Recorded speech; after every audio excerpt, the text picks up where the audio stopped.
ठीक। हाँ देखिए, पोजीशन वेक्टर नाम से ही समझ में आ रहा है, एक ऐसा वेक्टर जो किसी का पोजीशन बताता हो। जैसे मान लीजिए कि यहाँ पे कोई पॉइंट है, ओ है, क्या बोलते हो, ओ है, और हमको इसका पोजीशन बताना है। तो कोई भी पोजीशन आप हमेशा किसी के रेस्पेक्ट में ही बताएंगे। बोलिए, जैसे मैं बोलूँ कि मुहर्रम चौक कहाँ है, तो कैसे उसका पोजीशन तुम बताओगे? तुम बोलोगे मुहर्रम चौक जो है वो गंडक चौक से वेस्ट डायरेक्शन में है, चाहे 3 लालटेन चौक से ईस्ट डायरेक्शन में है, चाहे एमजेके कॉलेज से नॉर्थ डायरेक्शन में है। तो एक रेफरेंस तो तुमको बताना पड़ेगा ना। तो मान लीजिए कि कोई पार्टिकल है ओ, उसका पोजीशन तुमको बताना है इस ए के रेस्पेक्ट में। बोलिए, यानी ऑब्जर्वर कहाँ है, कहाँ है, ए पर है, और उसको बताना है ओ का पोजीशन।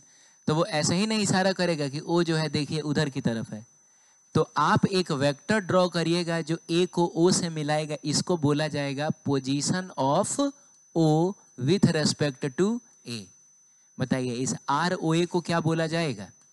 इसको बोला जाएगा पोजीशन ऑफ, क्या बोलिए, ओ विथ रेस्पेक्ट टू ए, ऐसा करके बोला जाएगा। सही है। अच्छा, मान लीजिए कोई पार्टिकल यहाँ है, इसको बताना है ओ का पोजीशन। वो कैसे इशारा करेगा? वो बोलेगा देखिए ओ जो है इधर की तरफ है, तो आप इसको ऐसे मिला लीजिएगा, ये है position of O with respect to B. ये समझ में आ रहा है? कोई पॉइंट मान लीजिए यहाँ है, इसके रेस्पेक्ट में ओ का पोजीशन बताना है, कैसे बताओगे? ऐसे बताओगे, ये हो गया आपका position of O with respect to C, ऐसे हो जाएगा। ठीक है, अब सुनिएगा, कभी कोई कोऑर्डिनेट सिस्टम दिया रहे और उसमें एक पॉइंट दिया रहे जिसके कोऑर्डिनेट्स हैं x, y, z। हो सकता है 2, 3, 4 हो, 5, 9, -6 हो ना। हमको इसका पोजीशन बताना है, लेकिन ऑब्जर्वर का कोई जिक्र नहीं है। तो हम ऑब्जर्वर को कहाँ मानते हैं, कहाँ मानते हैं? बोलिए। हम उसको मानेंगे ओरिजिन पे, यहाँ पे मानते हैं जा। हाँ, अब सुनिए, इस पॉइंट को मिलाने वाला जो वेक्टर होगा वही ना पोजीशन वेक्टर होगा। तो ये है position vector of point P with respect to O। तो O लिखना जरूरी नहीं है, क्योंकि ये अंडरस्टूड होता है। बोलिए ना कि ऑब्जर्वर कहाँ खड़ा रहता है, ओरिजिन पे खड़ा रहता है, ये अंडरस्टूड है। अगर नहीं दिया हुआ है तो हम मान के चलते हैं कि ऑब्जर्वर यहीं पे है। ठीक है, सवाल है कि ये RP आखिर होगा कितना। इसको वेक्टर फॉर्म में लिखे तो कैसे लिखेंगे ना। तो हम चाहें तो इसको डिराइव भी कर सकते हैं, आसानी से डिराइव्ड हो जाएगा। पहले तो ये बताओ x, y, z का मतलब क्या होगा। जैसे मैंने कहा यहाँ एक पॉइंट है, बोलो, जिसके कोऑर्डिनेट्स हैं 5, चलो यहाँ एक पॉइंट है 5, 3, 2। इसको मान लिया जाए x एक्सिस, इसको मान लिया जाए y एक्सिस, और इधर वाले को मान लिया जाए z एक्सिस। आप कमरे के उस कॉर्नर में देखिए, तो इधर जो लाइन आ रहा है उसको हमने क्या माना है, एक्स एक्सिस माना है। वो जो ऊपर जा रहा है उसको वाई एक्सिस, और जो उधर आपकी तरफ जा रहा है उसको जेड एक्सिस। तो कोऑर्डिनेट्स के 5, क्या बोले थे, 3, 2 होने का क्या मतलब हुआ कि इस पॉइंट तक अगर आपको पहुंचना है तो आपको एक्स में चलना पड़ेगा 5 यूनिट, जा वाई में चलना पड़ेगा 3 यूनिट, और जेड में चलना पड़ेगा 2 यूनिट। आप यहाँ पहुंच जाइएगा। बोलिए जल्दी। तो इसके कोऑर्डिनेट्स x, y, z है, इसका क्या मतलब हुआ? अब इसको ढंग से थोड़ा समझने के लिए मैंने यहाँ पे एक क्यूबॉइड टाइप का ड्रॉ कर दिया है ताकि हम अच्छे से समझ सकें। बाबू, यहाँ तक पहुँचने का क्या मतलब हुआ कि x में कितना चलना पड़ेगा, x चलना पड़ेगा। अरे अगर दिया रहता 5, 3, 2 तो x में 5 चलते, y में 3 चलते, और z में कितना चलते, 2 चलते। लेकिन ठीक है, x में x चलना पड़ेगा। तो x में आप अगर x चलिएगा, अच्छा पहले तो पोजीशन वेक्टर है, x में x चलिएगा तो इसको आप x i कैप लिखिएगा ना। फिर y में कितना चलना है, y चलना है, तो आप इसको क्या लिखिएगा, y j कैप। z में कितना चलना है, z चलना है, तो z k कैप आप लिखिएगा इसको। अब आप बताइए ये वाला जो वेक्टर है वो कैसे बना है, इसको और इसको जोड़ के ही ना बना है। क्योंकि आप देखिए ये और ये सेम ऑर्डर में है, और वेक्टर्स को सेम ऑर्डर में सजाने के बाद पहले वाले के टेल को आखिरी वाले के हेड से मिलाने पर जो वेक्टर मिलता है वो होता है इन तीनों का रिजल्टेंट।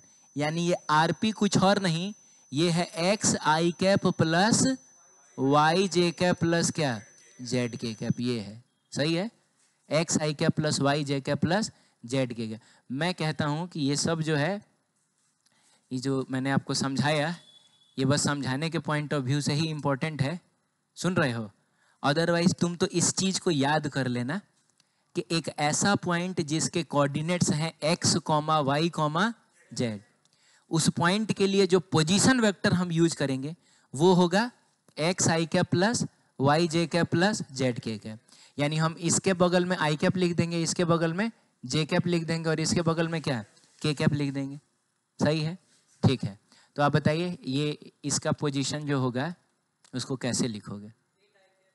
अरे तुम लोग शांत रहो, इधर से तुम लोग बोलो। 8 आई कैप प्लस 6 जे कैप प्लस, ये तुमको समझ में आ रहा है? कुछ है ये नहीं है इसमें समझने वाला। इसमें बताना तो बाबू, इसमें बताना तो। अच्छा 3 आई कैप लिख दूं मैं, -3 आई कैप क्या प्लस 2 जे कैप, अब प्लस कितना है 1 के कैप। तो 1 के कैप कौन लिखता है? खाली के कैप लिखा जाए, ठीक है, सही है। तो मतलब इसका यूज पड़ेगा जब हम मोशन स्टार्ट करेंगे ना, तो उसमें पहला ही टॉपिक है पोजीशन, ठीक है। तो वहां पर हम ये यूज करेंगे, सबट्रैक्शन ऑफ 2 वेक्टर्स। यानी हमने वेक्टर्स को जोड़ना सीख लिया, इवन हमने वेक्टर्स को तोड़ना भी सीख लिया। अब हम वेक्टर्स को घटाना सीखेंगे, एक में से दूसरे को कैसे घटाया जाता है। तो सुनिएगा, मान लीजिए यहाँ पे कहीं लिखा हुआ है कि vector a minus vector b बताइए कितना होगा। सुन रहे हो? तो पहली बात ये सुन लेना कि वेक्टर में सब्ट्रैक्शन नाम का कोई चीज नहीं होता है। मैं तो बोलूँ स्केलर्स में भी सब्ट्रैक्शन नाम का चीज नहीं होता है, तो तुम मानोगे क्या? मैं अगर बोलूँ कि हम लोग जो सब्ट्रैक्शन पढ़ते हैं वो बस मोह माया है, ऐसा कुछ होता नहीं है, तो तुम मान लोगे? क्या बात करते हो? 4 - 3 सब्ट्रैक्शन नहीं है क्या? है, कहते तो हैं इसको सब्ट्रैक्शन, लेकिन एक्चुअल में पता है ये क्या है? ये 4 + -3 है। ये भी 2 नंबर्स का एडिशन ही होता है, बस एक नंबर पॉजिटिव है और एक नंबर नेगेटिव है। क्या -3 कोई रियल नंबर नहीं है क्या? तो ये भी 2 नंबर का एडिशन ही है, लेकिन दुनिया वाले इसको थोड़ा सब्ट्रैक्शन के नाम से जानते हैं। तो यहाँ पर भी वेक्टर में सब्ट्रैक्शन नाम का कोई चीज नहीं होता है, ये भी 2 वेक्टर्स का एडिशन ही है। तो ये किन 2 वेक्टर्स का एडिशन है? एक वेक्टर होगा a प्लस एक वेक्टर होगा -b। जा, तो तुमको फिर से a - b नहीं मिल जाएगा। यानी क्या करना है तुमको? जोड़ना ही तो है। किन 2 वेक्टर्स को जोड़ना है? a को और -b को जोड़ना है। बोलिए, अब फोटो में a दिख रहा है, हाँ, -b दिख रहा है ना, b दिख रहा है। तो क्या करें कि यार ये -b हमको मिल जाए? क्या करें, क्या किया जाए? अगर हमको b दिख रहा है, हमको -b चाहिए, तो क्या किया जाए? पलट देने से वेक्टर खुद का ही नेगेटिव हो जाता है, तो उसको पलट दीजिए। तो अब इसका नया नाम क्या हो जाएगा? -b हो जाएगा। ये नहीं समझे क्या? तो आपको जोड़ना किसको किसको है? इसको और इसको ना जोड़ना है यानी तुमको इसको और इसको जोड़ना है। क्लियर है? तो पहले तो ये बताओ कि जिन 2 वेक्टर्स को जोड़ना है उनके बीच का एंगल थीटा थोड़े रहा। अब ये कुछ नहीं है, खत्म हो गया है। बोलो, ओरिजिनली तो इसको और इसको ना जोड़ना है, a और -b को ना जोड़ना है। तो हमको एंगल पता होना चाहिए a और -b के बीच का। तो बताइए, ये अगर थीटा था तो ये कितना होगा? 180 - थीटा। जोड़ने के लिए वही लॉ यूज करेंगे, पैरेललोग्राम लॉ। तो उसके लिए क्या करेंगे? इसके पैरेलल एक लाइन इधर ड्रॉ करेंगे, इसके पैरेलल एक लाइन इधर ड्रॉ करेंगे। तो ये जो तुमको रिजल्टेंट दिख रहा है, ये रिजल्टेंट होगा a प्लस -b। जा, और इसी को हम लोग बोलेंगे a - b। एक मिनट बताता हूं मैं तुमको। ये जो था ये क्या था पता है? अरे ये क्या है? ये है a प्लस b, और ये क्या है? ये है आपका a - b। बात समझ में आई? कोई डाउट इसमें? तो सुनिए, ऐसा नहीं है, हम लोग वेक्टर्स को ऑब्वियसली सब्ट्रैक्ट करेंगे, ठीक है, जैसे मान लीजिए कि एवरेज एक्सेलरेशन का फॉर्मूला क्या होता है पता है आपको? Final velocity minus initial velocity divided by total time. ऐसा पढ़ेंगे हम लोग, अगर आपको नहीं पता होगा घबराइएगा नहीं। तो हमको करना होगा फाइनल वेलोसिटी में से इनिशियल वेलोसिटी को माइनस करना होगा, तो हम यही करेंगे। फाइनल वेलोसिटी को रहने देंगे और इनिशियल वेलोसिटी को उल्टा करके ले जाके जोड़ाएंगे। ठीक है, खैर तो ये हम लोग जब मिलेगा तो उस समय देखेंगे। फिलहाल ये बताइए, ये आपको समझ में आया कि मैं फिर दोबारा समझाऊंगा? आपको जो दो वेक्टर दिया था वो कौन कौन दिया था? ए दिया था और बी दिया था।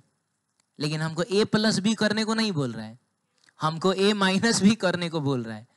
तो ए माइनस बी को हम लोग ए प्लस माइनस बी लिख सकते हैं। यानी हमको जिन दो वेक्टर्स को जोड़ना है उसमें से एक है ए और एक है माइनस बी। तो ए के साथ तो कोई छेड़खानी नहीं होगी, लेकिन बी को क्या करना पड़ेगा? पलटना पड़ेगा, तब ना ये माइनस बी बनेगा। तो ए और माइनस बी को जोड़ेंगे, अब बोलिए तो हमको ए माइनस बी मिलेगा। अब जोड़ने के लिए तो वही है, पैरेललोग्राम लो लगाइए, ये रहा, सही है। अब सवाल है कि आखिर इसका मैग्नीट्यूड कितना होगा?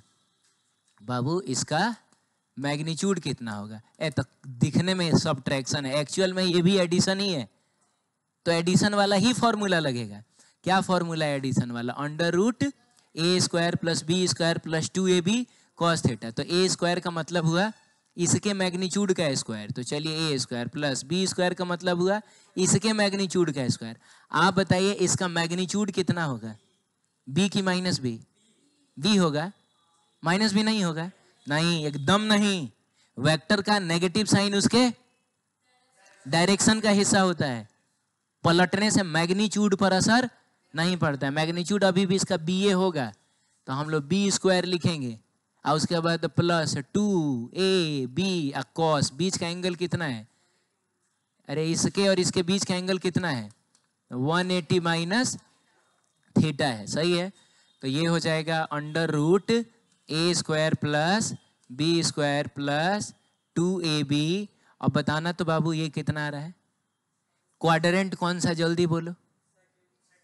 क्वाड्रेंट कौन सा? सेकेंड क्वाड्रेंट में कॉस कैसा होता है? नेगेटिव होता है। हाँ, क्योंकि साइन और कॉसेक पॉजिटिव होता है। तो माइनस और 180 पे चेंज नहीं होता है, तो कॉस रह जाएगा और थीटा लिख देंगे। अभी माइनस साइन सामने आएगा, तो बताओ ए माइनस बी का मैग्नीट्यूड कितना हुआ? Under root A square plus B square minus 2ab cos theta. सुन रहे हो? अब सुनो ध्यान से, सुन लो इधर। मैं कह रहा हूं कि a प्लस बी का मैग्नीट्यूड कितना होता है? a प्लस बी का मैग्नीट्यूड कितना होता है? Under root A square plus B square plus 2ab cos theta होता है। तो a माइनस बी होता है A square plus B square minus 2ab cos theta. हम डायरेक्ट भी ये फॉर्मूला यूज कर सकते हैं अगर हमको सिर्फ मैग्नीट्यूड चाहिए तो। बाकी डायरेक्शन और एक्शन चाहिए तब तो पूरा फोटो प्रॉपर बनाना पड़ेगा। अरे बोलो ना, खाली मैग्नीट्यूड चाहिए। Under root A square plus B square minus 2ab cos theta करिए। ठीक है, आप देख लीजिए। ऑब्वियसली जब एप्लीकेशन होगा ना तो और ज़्यादा क्लियर होगा, लेकिन कॉन्सेप्ट आपको समझ में आया कि वेक्टर्स में सबट्रैक्शन होता ही नहीं है, वो भी एक टाइप का एडिशन ही है। बस जिसको घटाना है उसको पलट के जोड़ दीजिएगा, हो जाएगा। आगे बढ़े, चलिए ठीक है। ये देखिए कह रहा है, कुछ अपने से सोच के बताइए क्या आपको लग रहा है इसका आंसर होना चाहिए।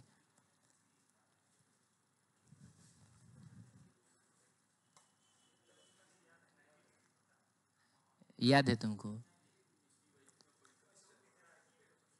हाँ, तो ढेर दिमाग मत लगाओ, ठीक है?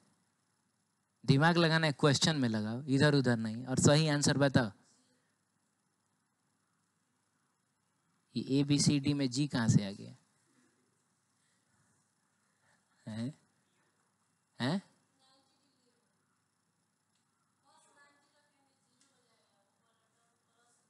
प्लस और माइनस से कोई फर्क नहीं पड़ता है, अगर थीटा 90 डिग्री रहेगा तो बराबर आएगा, यही बोलना चाह रही हो। ठीक है, और बताइए। अच्छा एक बात बताऊं, एक क्वेश्चन ये है और एक क्वेश्चन ये है। देखो ना, एक क्वेश्चन ये भी है। हाँ, कह दो दोनों क्वेश्चन सर सेम है। कह दो सेम है दोनों। कह दो सर, दोनों तो सेम ही क्वेश्चन है सर, क्या फर्क पड़ता है ये है और ये में, सर सेम ही तो है, ऐसा नहीं ना बोलना चाह रहे हो। तो इसीलिए थोड़ा सा जो है ना, हाँ ये सब फालतू वाला गलती नहीं। पहले ये बताइए बाबू, क्या ये कह रहा है कि magnitude of A plus B बराबर है मैग्नीट्यूड ऑफ ए में, मैग्नीट्यूड यहाँ ए प्लस बी ही बराबर है ए माइनस बी के? अरे बोलो ना। तो क्या कर सकते हैं, काम करिए ना, कुछ समझ में ना आए तो लिख लीजिए ए प्लस बी बराबर ए माइनस बी। एक बात बताऊं, इधर और इधर सेम चीज है तो कट नहीं गया? अरे कट गया। अब एक काम करो, तुम माइनस बी को इधर लेके आ जाओ। नहीं, अब बी से बी काट दोगे तो 1 बराबर -1 हो जाएगा, ऐसा नहीं होता है। नहीं समझे ना, ऐसा नहीं ना होता है। बी से बी कट जाएगा जरूर, लेकिन 1 बराबर -1 नहीं पॉसिबल। तो इसको इधर लेके आइए। हाँ, तो इसको इधर लेके आइएगा तो क्या बन जाएगा, 2b बराबर कितना 0, यानी b बराबर कितना 0। नहीं समझे, b बराबर कितना, यानी ये एक ऐसा वेक्टर होगा, b एक ऐसा वेक्टर होगा जिसका मैग्नीट्यूड कितना है 0 है। तो इसका सही आंसर होगा b बराबर क्या 0। देखिएगा ये कुछ ऐसा है कि जैसे 4 में हमको कुछ जोड़ना है और 4 में से हमको सेम चीज घटाना है, तो ये चीज क्या होना चाहिए, क्या होना चाहिए, मैंने सेम होना चाहिए। मैंने 2 लिख सकते हैं हम यहाँ, क्या बात करते हो यार। 4 में 2 जोड़ दोगे या 4 में से 2 घटा दोगे, सेम मिलेगा। मैंने ये दोनों बराबर होना चाहिए, ये दोनों बराबर होना चाहिए। तो कन्फर्म है कि यहाँ क्या लिखना होगा हमको, तबे ना 4 में 0 जोड़ेंगे चाहे 4 में से 0 घटाएंगे, कोई फर्क नहीं पड़ेगा आंसर। ठीक है, तो इसका सही ऑप्शन कौन सा होगा, बी होगा। ये चीज अगर 0 हो जाए बाबू, तो आप ए में 0 जोड़िए, चाहे ए में से 0 घटाइए, बात तो बराबर है ना है। आप समझ रहे हैं। चलिए ये बताना है आपको, और मैं आपको पहले बता दूं, मोर देन 1 ऑप्शंस करेक्ट हो सकते हैं। तो आप सब ऑप्शन पे विचार करके और सही आंसर देखते हैं एग्जैक्टली कौन बताता है। यहां पर क्या दिया है, यहां ये नहीं बोल रहा है कि वेक्टर ए प्लस बी बराबर है वेक्टर ए माइनस बी के, यहां दोनों का मैग्नीट्यूड इक्वल किया है। हाँ,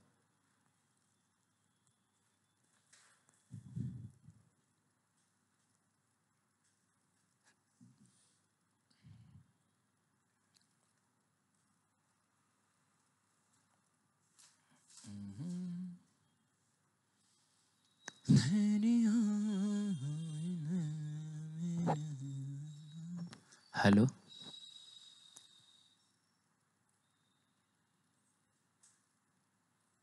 मैं तो कहता हूं बारी बारी से हर ऑप्शन पे विचार करिए।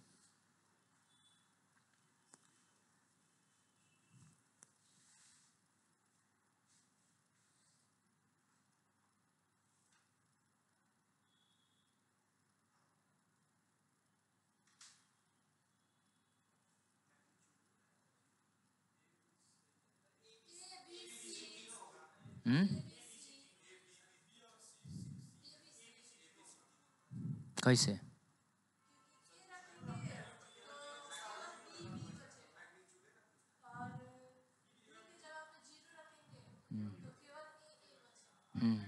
तब बी बी कैसे बचेगा, एक में बी और एक में माइनस बी ना बचेगा है?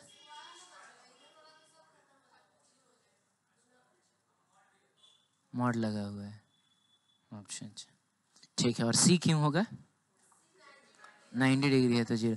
देखिए मैं कह रहा हूं कि अगर हम ऑप्शन नंबर ए पर विचार करें, का मतलब क्या हुआ कि ए को 0 रखे, तो ये चीज क्या हो गया और ये चीज भी, तो कह रहा है कि वेक्टर बी का मैग्नीट्यूड बराबर होता है माइनस ऑफ वेक्टर बी के मैग्नीट्यूड। ये सही बोल रहे हैं क्या, वो बी का मैग्नीट्यूड और माइनस बी का मैग्नीट्यूड बराबर होगा, सही बात तो है। अरे दोनों में अंतर बस डायरेक्शन का होता है, मैग्नीट्यूड का तो बराबर है, यानी ये सही हो रहा है। इसका मतलब ये ऑप्शन भी सही में, एक ही जगह अगर हम 0 रखें तो ये इक्वेशन जो है सेटिस्फाई हो जा रहा है। चलिए अगर हम बी नंबर ऑप्शन की चर्चा करें तो इसमें कह रहा है कि बी को थोड़ा 0 करिए, तो बी को 0 करिएगा तो ए बराबर ए, अच्छा ए बराबर ए होता है क्या, ए एकदम होता है। यहाँ तो खैर सिर्फ मैग्नीट्यूड बराबर होगा, लेकिन यहाँ पर तो मैग्नीट्यूड तो बराबर होता है या डायरेक्शन हो बराबर है, तो ये भी सही हो जाएगा।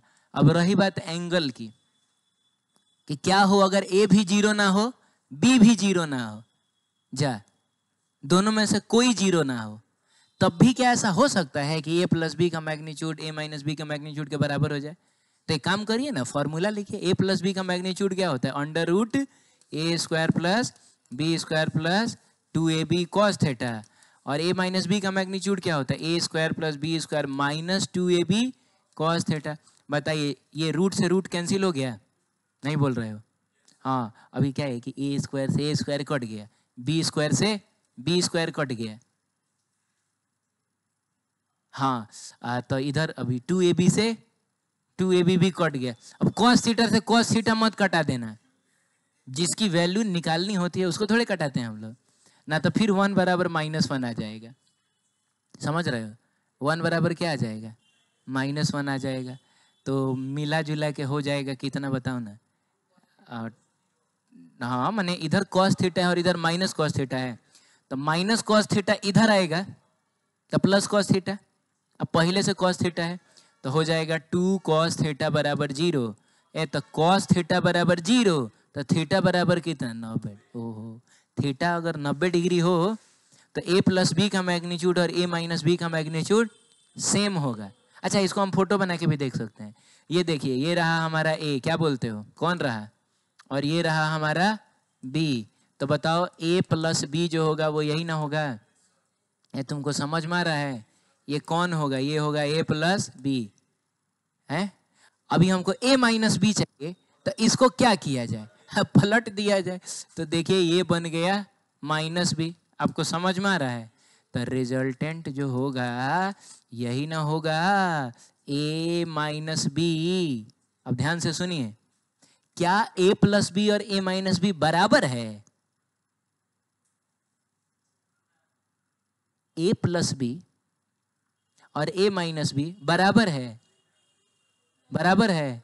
नहीं नहीं, मैं मैग्नीट्यूड की बात नहीं कर रहा हूं, मैं पूछ रहा हूं क्या ये दोनों बराबर है? नो सर, बराबर नहीं है, क्योंकि इनका तो डायरेक्शन ही अलग अलग है। और दो वेक्टर्स इक्वल तभी होती हैं जब उनका मैग्नीट्यूड भी सेम हो और उनका, लेकिन क्या मैग्नीट्यूड बराबर है? क्या हम लंबाई नापेंगे तो जितना लंबा ये होगा उतना ही लंबा ये भी होगा? है? एकदम होगा, क्योंकि इधर देखिए, जितना लंबा ये है उतना ही लंबा ये भी है। अरे किया क्या है हमने? बस पलट ही तो दिया है। अब देखो, मैंने जो फोटो बनाया है, अब उस फोटो में मत नापने लगना कि सर हमको लग रहा है कि ये थोड़ा बड़ा हो गया है। तुम भावनाओं को समझो और भावनाओं को समझ के बताओ कि चूंकि ये, मैंने समझो ना कि ये 3 मीटर है, कितना है? और इसको मान लो कि 4 मीटर है, तो ये 5 मीटर होगा। Under root 3 square plus 4 square करोगे तो 5 आता है। तो तुमको नहीं लग रहा है इसको पलट दिया जाएगा तो ये भी तो 4 मीटर ना है, तो ये 3 है, ये 4 है, तो 5 नहीं होगा। तो फोटो से भी हमको समझ में आ जा रहा है कि अगर दो वेक्टर्स के बीच के एंगल 90 डिग्री रहे ना, बोलो, तो a प्लस बी का मैग्नीट्यूड और a माइनस बी का मैग्नीट्यूड जो होगा वो बराबर होगा। क्लियर है? तो इसका सही ऑप्शन 3 रहेगा, ये रहेगा। ठीक है? या तो a ही 0 हो जाए या तो b ही 0 हो जाए, ना तो बाबू अगर दोनों में से कोई 0 नहीं है तब थीटा कितना रख लिया है? 90 डिग्री। उस केस में सेटिस्फाई हो जाएगा इक्वेशन। आगे बढ़ते हैं। मल्टीप्लिकेशन और division of a vector by a scalar. एक वेक्टर को एक स्केलर से मल्टीप्लाई करेंगे या वेक्टर को स्केलर से डिवाइड करेंगे। आइए एग्जांपल से समझते हैं। ये है रहा हमारा वेक्टर ए। अब हमको इसको ना एक स्केलर से मल्टीप्लाई करना। एग्जांपल के लिए 2 से मल्टीप्लाई करें क्या? अरे 2 स्केलर ही ना हुआ है, 2 से मल्टीप्लाई करते हैं। तो हम ना a को 2 से मल्टीप्लाई करते हैं। तो सुनिए, वेक्टर को स्केलर से मल्टीप्लाई करने पर, अच्छा है, स्केलर से डिवाइड करने पर एक वेक्टर ही मिलता है। वेक्टर को किससे? स्केलर से मल्टीप्लाई करो चाहे स्केलर से डिवाइड करो, तुमको क्या मिलेगा? मैं एग्जांपल देता हूं। एक्सेलरेशन क्या है? इसको मल्टीप्लाई कर दिया मास से, मास क्या है? मिलता क्या है? फोर्स क्या है? वेक्टर को स्केलर से मल्टीप्लाई करने पर वेक्टर मिलता है, ये बात याद रखना। तो a को 2 से मल्टीप्लाई कर दोगे ना, तो जो मिलेगा वो भी एक वेक्टर ही होगा। सही है? तो सवाल है कि ये वेक्टर शक्ल से दिखेगा कैसा।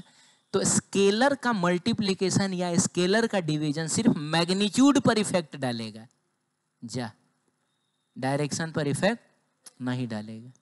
यानी कि डायरेक्शन बी का डायरेक्शन वही होगा जो ए का डायरेक्शन है, यानी बी भी इधर ही होगा, लेकिन मैग्नीट्यूड 2 गुना हो जाएगा। यानी कि अब उसको ड्रॉ करोगे तो वो ऐसा होगा। तुमको दिख रहा है क्या कि वेक्टर बी का मैग्नीट्यूड वही है जो वेक्टर ए का है? सॉरी, डायरेक्शन दिख रहा है कि वेक्टर बी का डायरेक्शन वही है जो वेक्टर ए का है, और दिख रहा है कि क्या इसका मैग्नीट्यूड डबल हो गया है। ठीक है, सही है। अब हमने क्या किया, ए को 2 से डिवाइड किया, तो बताओ किस पर असर पड़ेगा, किस पर असर नहीं पड़ेगा? मैग्नीट्यूड पे असर पड़ेगा, क्योंकि स्केलर है, वो सिर्फ मैग्नीट्यूड पे असर डाल सकता है। उसके पास होता ही खुद खाली मैग्नीट्यूड है, तो वो किसी का मैग्नीट्यूड पर ही ना असर डालेगा। तो मैग्नीट्यूड वह हो जाएगा आधा और डायरेक्शन रह जाएगा सेम। इसका मतलब हुआ कि इसका एकदम आधा ड्रॉ कर लीजिए, इतना बड़ा आप यहाँ पे लाके ड्रॉ कर लीजिए, तो वो हो गया आपका a/2। सही है। अब सुनिएगा, क्या हो अगर हम किसी वेक्टर को एक नेगेटिव स्केलर से मल्टीप्लाई करें। हमने -2 से मल्टीप्लाई कर ली। तुमको क्या लग रहा है, ये माइनस साइन इसके मैग्नीट्यूड का हिस्सा होगा कि डायरेक्शन का हिस्सा बन जाएगा? तो नेगेटिव साइन वेक्टर के डायरेक्शन का हिस्सा होता है। तो सुनो, होगा ये कि मैग्नीट्यूड वह हो जाएगा डबल, लेकिन डायरेक्शन हो जाएगा उल्टा। नेगेटिव आ जाने का मतलब पलट देगा उसको। तो मैग्नीट्यूड डबल होगा लेकिन डायरेक्शन उल्टा हो जाएगा। या बोलो ना, मैंने -2 से डिवाइड कर दिया, तो पहले तो ये बताओ कि -2 से डिवाइड किया, 1 मिनट रुक जाओ, तो ये -a/2 ना हो जाएगा? बताओ क्या होगा, मैग्नीट्यूड हो जाएगा आधा और डायरेक्शन हो जाएगा उल्टा। इस तुमको समझ में आया क्या? हाँ ठीक है बाबू, तो ये इधर हो जाएगा, देख रहे हो वेक्टर इधर है, तो ये हो जाएगा उल्टा और मैग्नीट्यूड हो जाएगा आधा। क्लियर? तो देखो एक चीज ना तुम याद रखना, ये हम लोग बहुत यूज करने वाले हैं। बताता हूँ क्या, सुनो इधर देखो। मान लो अगर कोई वेक्टर ए है, बोलो, और बी और यहाँ सी है और यहाँ प्लस है, तो ये प्लस साइन बताता है कि इसका और इसका डायरेक्शन क्या होगा? डायरेक्शन जो होगा वो क्या होगा? सेम होगा। लेकिन बाबू अगर ये कोई वेक्टर ए है और यहाँ -BC है, तो ये नेगेटिव साइन बताता है कि ए और सी का डायरेक्शन क्या होगा? जस्ट ऑपोजिट होगा। क्या होगा बोलिए? जस्ट ऑपोजिट होगा। सुनिए कहाँ यूज होता है ये, हम लोग इलेक्ट्रोस्टैटिक्स पढ़ेंगे ना, हालांकि बहुत जगह यूज होता है, एक एग्जांपल मैं बस दे रहा हूँ। तो इलेक्ट्रोस्टैटिक्स पढ़ेंगे तो हम लोग पढ़ेंगे कि इलेक्ट्रिक फील्ड अगर ई है, क्या है? ई है, उसमें एक चार्ज क्यू को रखा जाता है ना, तो इस पर जो फोर्स लगता है वो होता है Q × E। अब तुम बताओ अगर प्लस चार्ज रखोगे तो यहाँ प्लस आएगा? नहीं समझे आप? अरे प्लस Q चार्ज रखोगे तो फॉर्मूले में प्लस Q आएगा।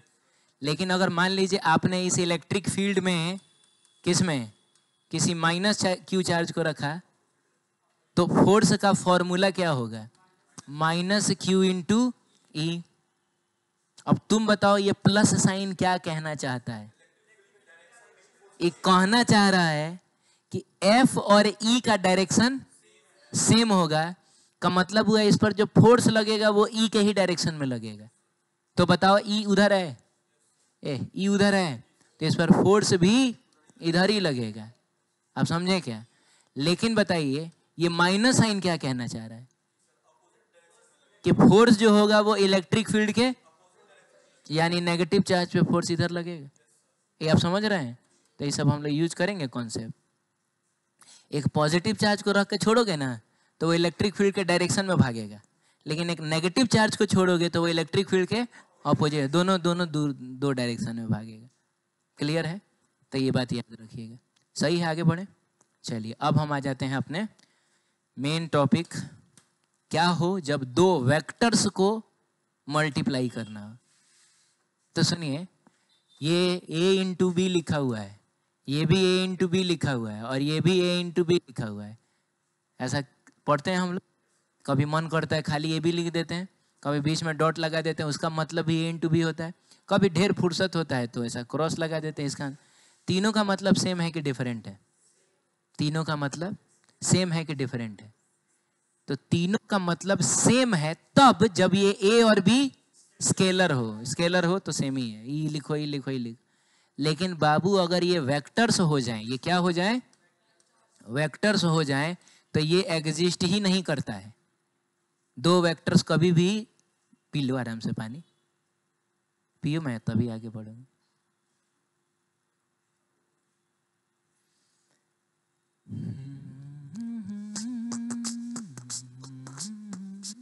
हो गया? ये एग्जिस्ट ही नहीं करता, आपको कभी नहीं दिखेगा ए और बी जो है वो अगल बगल में लिखा है, बीच में कुछ नहीं है। ये दोनों एग्जिस्ट करता है और दोनों में जमीन आसमान का अंतर है। इसको बोला जाता है ए डॉट बी, इसको पढ़ा जाता है ए क्रॉस बी। सही है? इसका मतलब हुआ कि दो वेक्टर्स का जो प्रोडक्ट होता है, प्रोडक्ट का मतलब मल्टीप्लिकेशन होता है, वो दो टाइप का होता है। एक होता है स्केलर प्रोडक्ट, एक होता है वेक्टर। स्केलर प्रोडक्ट को प्यार से डॉट प्रोडक्ट बोला जाता है, वेक्टर प्रोडक्ट को प्यार से क्रॉस प्रोडक्ट बोला जाता है। जाहिर सी बात है, डॉट प्रोडक्ट को डिनोट करेंगे ए डॉट बी से, या क्रॉस प्रोडक्ट को डिनोट करेंगे ए क्रॉस बी से। ये बात समझ में आई? अच्छा, बात अब ये समझने वाला है कि अगर ये वेक्टर ए है, ये वेक्टर बी है, अब बोलो ना, बीच का एंगल अगर थीटा है, तो ए डॉट बी करने से जो भी मिलेगा, क्या मिलेगा अभी देखेंगे हम लोग। बस इतना समझ लेना कि एक स्केलर मिलता है। नहीं समझे? डॉट प्रोडक्ट का आंसर एक स्केलर होता है, इसीलिए इसको बोला जाता है स्केलर प्रोडक्ट।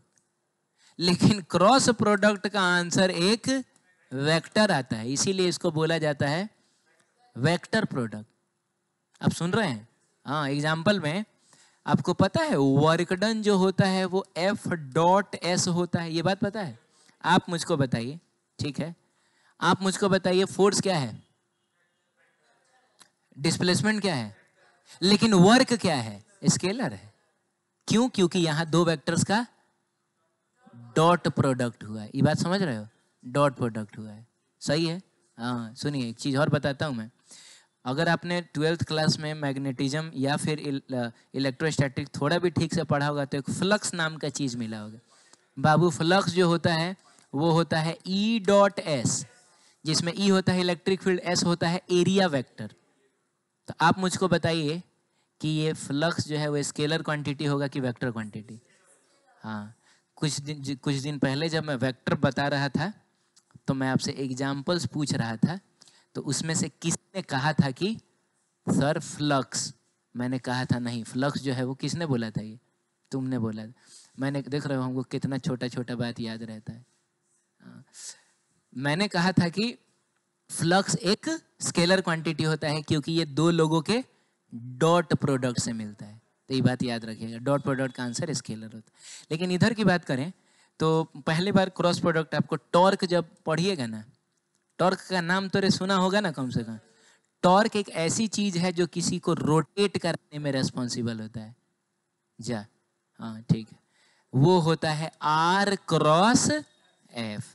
तो आप बताइए, ये एक वेक्टर, ये एक वेक्टर, लेकिन दोनों का हमने क्या किया है? क्रॉस प्रोडक्ट किया। तो इससे हमको क्या मिला है? वेक्टर ही मिला है। समझ रहे हो? अरे बोलो ना। हाँ, बहुत क्रॉस प्रोडक्ट हमको पढ़ना है।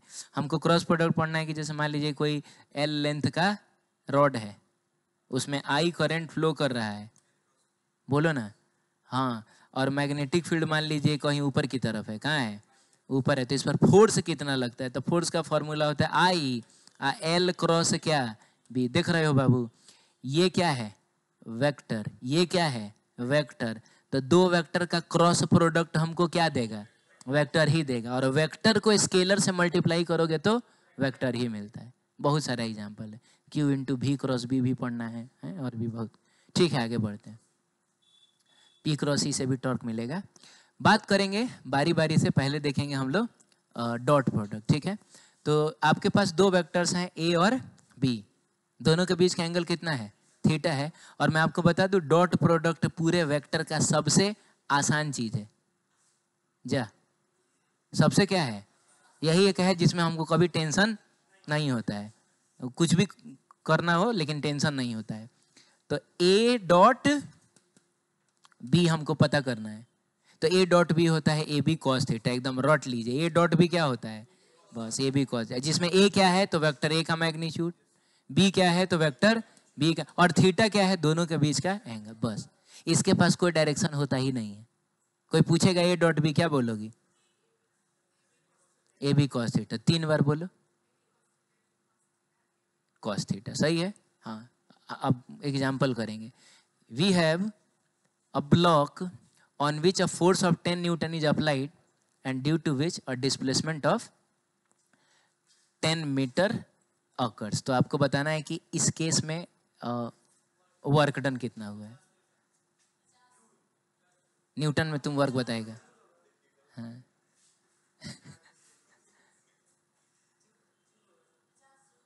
तो हिंट दिया हुआ है रे भाई, वर्क डन क्या होता है, एफ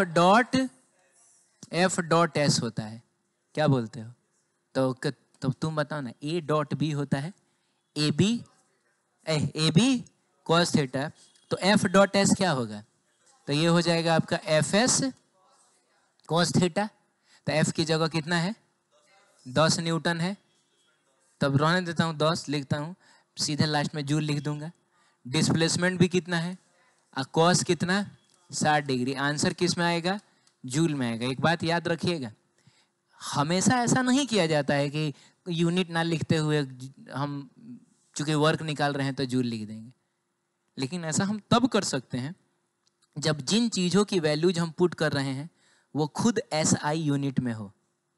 फोर्स क्या अपने SI यूनिट में है, हाँ डिस्प्लेसमेंट क्या अपने SI यूनिट में है, ठीक है। तो हम यूनिट ना लिखते हुए सीधे लास्ट में वर्क का SI यूनिट क्या लिख सकते हैं जूल। लेकिन अगर मान लीजिए फोर्स डाइन में होता है, डिस्प्लेसमेंट सेंटीमीटर में होता है, नहीं समझे, तब हमको पहले कन्वर्ट करना पड़ता, तब हम लोग जूल लिख सकते थे। खैर छोड़िए, फिलहाल बताइए cos 60 डिग्री कितना होता है, 1/2 होता है बाबू, अरे बोलो ना। तो ये हो जाएगा 1/2, तो 2 से 2 कट जाएगा, सॉरी मतलब 2 से 10 कटेगा 5 बार में, ये 50 जूल आंसर नहीं आ गया, सही है। आगे बढ़े, चलिए अब सुनिएगा। जब कभी भी किसी भी फॉर्मूले में साइन थीटा कॉस थीटा आएगा ना, हम हमेशा 3 गो केस देखेंगे। First case for like vectors, like vectors का मतलब हुआ बीच का एंगल कितना है, का मतलब दोनों सेम डायरेक्शन में होंगे। Second case for orthogonal vectors या परपेंडिकुलर वेक्टर्स या रेक्टेंगुलर वेक्टर्स, बीच का एंगल कितना है 90 डिग्री। और तीसरा केस देखेंगे अनलाइक वेक्टर्स, अनलाइक वेक्टर्स का मतलब हुआ एक दूसरे के ऑपोजिट हो जाएंगे, एंटी पैरेलल हो जाएंगे। इस केस में आप मुझको बताइए ए डॉट बी कितना होगा, तो A B cos 0 degree, you know cos 0 degree 1, तो यानी A dot B is equal to होता है ए इंटू बी। अरे कुछ तो बोलिए।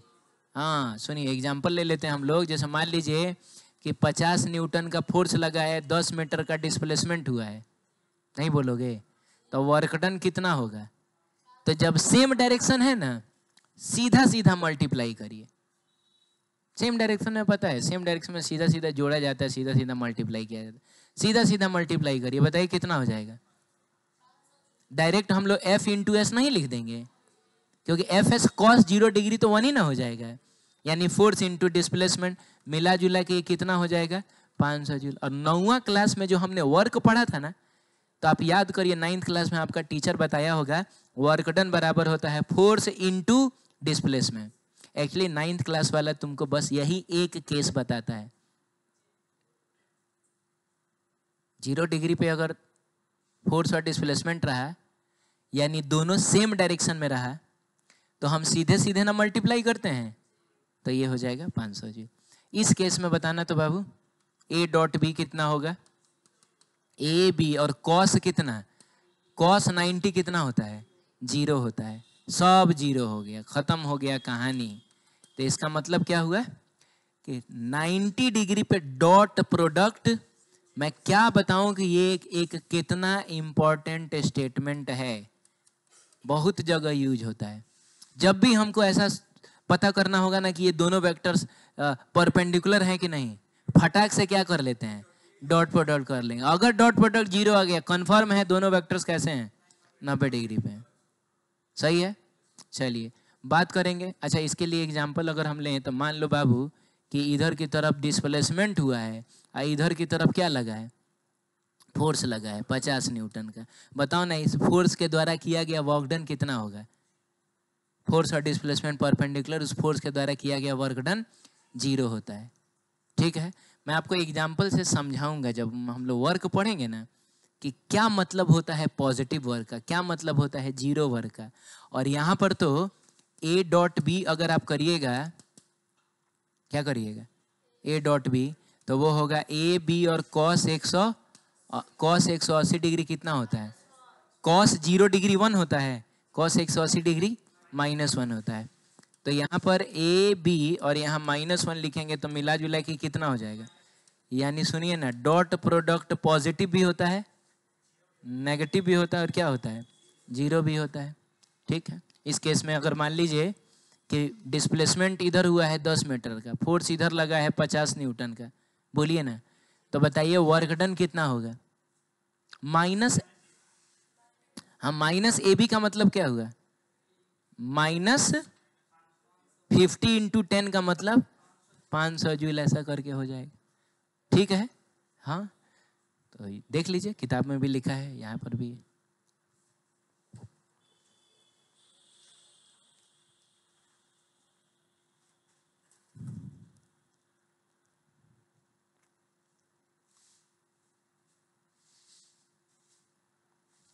हो गया, बोलो, सही है।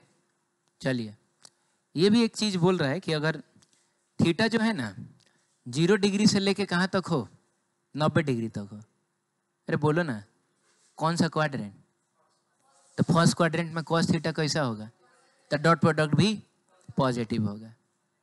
बोलो, लेकिन अगर थीटा जो है वो 180 से सॉरी 90 से 180 के बीच में हो, कौन सा क्वाड्रेंट, सेकेंड क्वाड्रेंट में cos कैसा होता है, तो डॉट प्रोडक्ट भी कैसा होगा। ठीक है ना, तो रटना इसमें कुछ थोड़े होता है, ये समझने वाला बात था। ठीक है, तो डॉट प्रोडक्ट नेगेटिव होगा। अब एक और चीज़ सुनिए, डॉट प्रोडक्ट का थोड़ा सा मतलब समझेंगे हम क्या होता है। मान लीजिए एक वेक्टर है, एक मिनट रुकिए, एक वेक्टर है, इसका नाम है ए और ये है बी।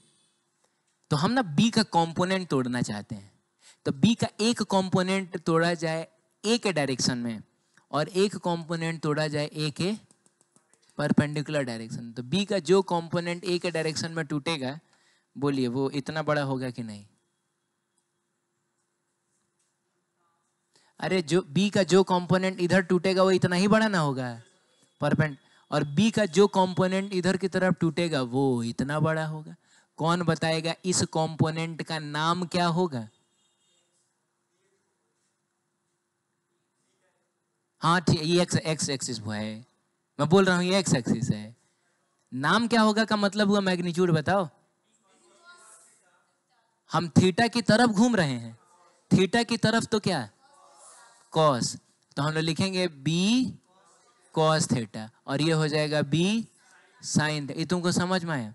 अच्छा तुम बताओ ए डॉट बी क्या होता है, ए डॉट बी, तो ये होता है ए बी कॉस थीटा। अच्छा इसको मैं लिखना चाहता हूँ ए इंटू बी कॉस थीटा, कोई प्रॉब्लम है क्या।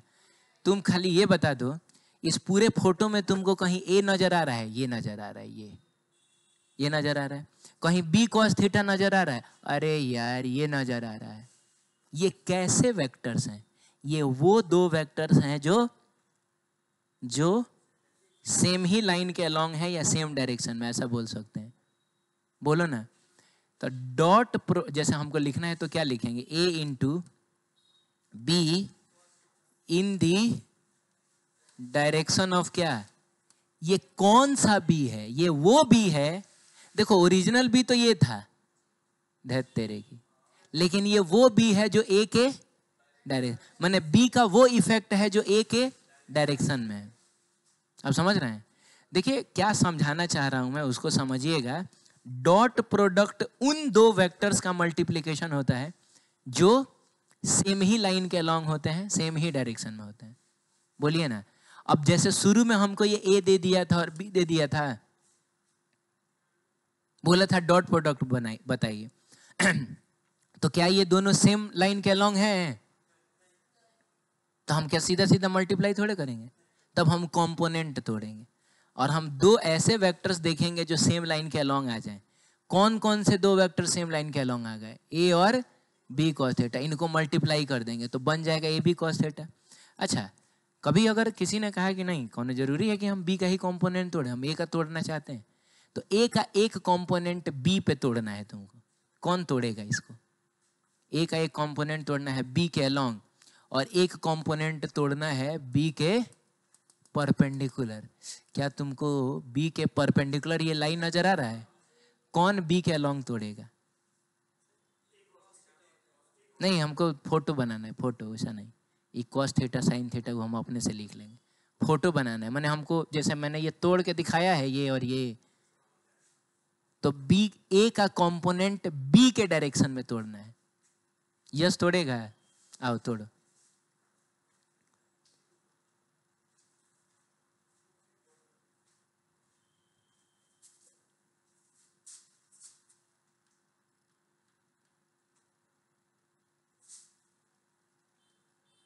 हाँ ठीक है, तो अभी कंपोनेंट कहाँ तोड़े तुम? ये तो तुमने डॉट डॉट बस दे दिया।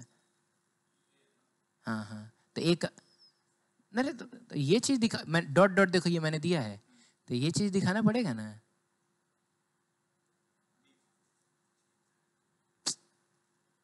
समझ नहीं रहा है? अरे ये दिखाना पड़ेगा ना कि कौन है बी का डायरेक्शन वाला कंपोनेंट। चलो ठीक है, तुम सही कर रहे हो, ठीक है हम कर देते हैं। सुनो, पहले तो एक बात बताओ, हमको बी के डायरेक्शन में कंपोनेंट तोड़ना है तो हमको क्या करना पड़ेगा? इस डायरेक्शन पे परपेंडिकुलर ड्रॉ करना पड़ेगा कि नहीं? किया था उसने भी, लेकिन थोड़ा उधर चला गया था। अरे बोलो ना। तो उसके बाद ए का जो कंपोनेंट बी के डायरेक्शन में आएगा वो दिखाओगे नहीं कि ये है? अरे यही ना है, ए का कंपोनेंट किसके डायरेक्शन में? बी के डायरेक्शन। और ए का कंपोनेंट जो बी के परपेंडिकुलर है वो ये नहीं है, तो ये हो जाएगा, ये हो जाएगा ए cos थीटा और ये हो जाएगा ए, क्योंकि देखो ना ये कंपोनेंट तोड़ने के लिए हम थीटा की तरफ घूम रहे थे और ये कंपोनेंट तोड़ने के लिए हम थीटा से दूर जा रहे हैं। अब आप यहाँ पर भी मुझको बताइए कि वो कौन से दो वेक्टर्स हैं जो सेम डायरेक्शन में है, बताइए। बी और ए, यानी बी को मल्टीप्लाई कर दीजिए, एक मिला जुला के बताइए एक बार फिर से ए बी cos थीटा आ गया कि नहीं? आप समझ रहे हैं ना? इसका मतलब हुआ dot product is the multiplication of कैसे वेक्टर्स? कोलिनियर वेक्टर, ऐसे वेक्टर जो एक ही लाइन के अलॉन्ग आते हो, ठीक है। That is it is the multiplication of those two vectors which are along same line. Clear है? चलिए ठीक है। कॉम्यूटेटिव होता है ये। कॉम्यूटेटिव होने का मतलब हुआ कि ए डॉट बी करो या चाहे बी डॉट ए करो, बात बराबर है। अब जैसे तुम ही बताओ ना, ए डॉट बी जब तुम लिख रहे थे तो क्या लिख रहे थे? A B cos theta. अरे तो बी डॉट ए लिखोगे तो क्या लिखोगे? तो बी ए cos थीटा लिखोगे। अब क्या फर्क पड़ता है? 4 गुना 3 करो, 3 गुना 4 करो, आता तो 12 ही ना है। तो ऐसी चीजें जो उल्टा करने से भी उन पर असर ना पड़े उनको बोला जाता है कि वो लोग कॉम्यूटेटिव है। जैसे एडिशन भी कॉम्यूटेटिव होता है। आप 3 + 4 करिए, अच्छा है आप 4 + 3 करिए, बात बराबर है। लेकिन सब्ट्रैक्शन कॉम्यूटेटिव, आप 4 - 3 करिए या 3 - 4 करिए, बराबर थोड़े होगा। तो एडिशन कॉम्यूटेटिव है, सब्ट्रैक्शन कॉम्यूटेटिव नहीं है। ठीक उसी तरीके से डॉट प्रोडक्ट भी कॉम्यूटेटिव होता है। आप ए डॉट बी करिए चाहे बी डॉट ए करिए, कोई फर्क नहीं पड़ता। ये डिस्ट्रीब्यूटिव भी होता है। डिस्ट्रीब्यूटिव होने का मतलब हुआ कि अगर कहीं ऐसा हो ए इंटू बी प्लस सी, तो हम इसको अंदर भेज के बारी बारी से दोनों से डॉट करा सकते हैं, जो हमने बचपन में सीखा है। जैसे मान लीजिए ए रहे और ये बी प्लस सी रहे, तो हम लोग क्या किया करते थे, याद है? ए को अंदर भेज के इसको ए बी या प्लस क्या ए सी नहीं कर, तो ये काम हम डॉट प्रोडक्ट में भी कर सकते हैं।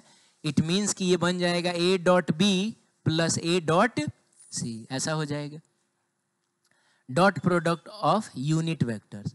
तो पहले हमको देखना है I cap dot I cap कितना होगा। किसी को याद है क्या? I cap dot I cap कितना होता है? आप लोगों को याद है पहले से? तुमको याद है I cap dot I cap कितना होता है? 1 नहीं होता है। 11 12 कहाँ पढ़ी थी? नहीं कब पढ़े थे? मतलब ऑनलाइन कहाँ पढ़ी थी? मतलब प्रॉपर कोई कोर्स खरीद के कि ऐसे कुछ कुछ सर्च कर? ऐसे ही यूट्यूब पे पढ़ी थी। चलो कोई बात नहीं। हाँ, मैं कह रहा हूँ कि आई कैप डॉट आएगा, ओमकार बताएगा कितना होता है, कैसे 1 होता है।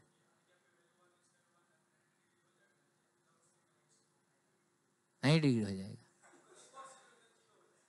अच्छा अच्छा, चल चल चल, इधर देखो, इधर सुनो सुनो, घबराओ नहीं घबराओ नहीं, इधर देखो। हम जानते हैं ए डॉट बी कितना होता है? ए डॉट बी कितना होता है?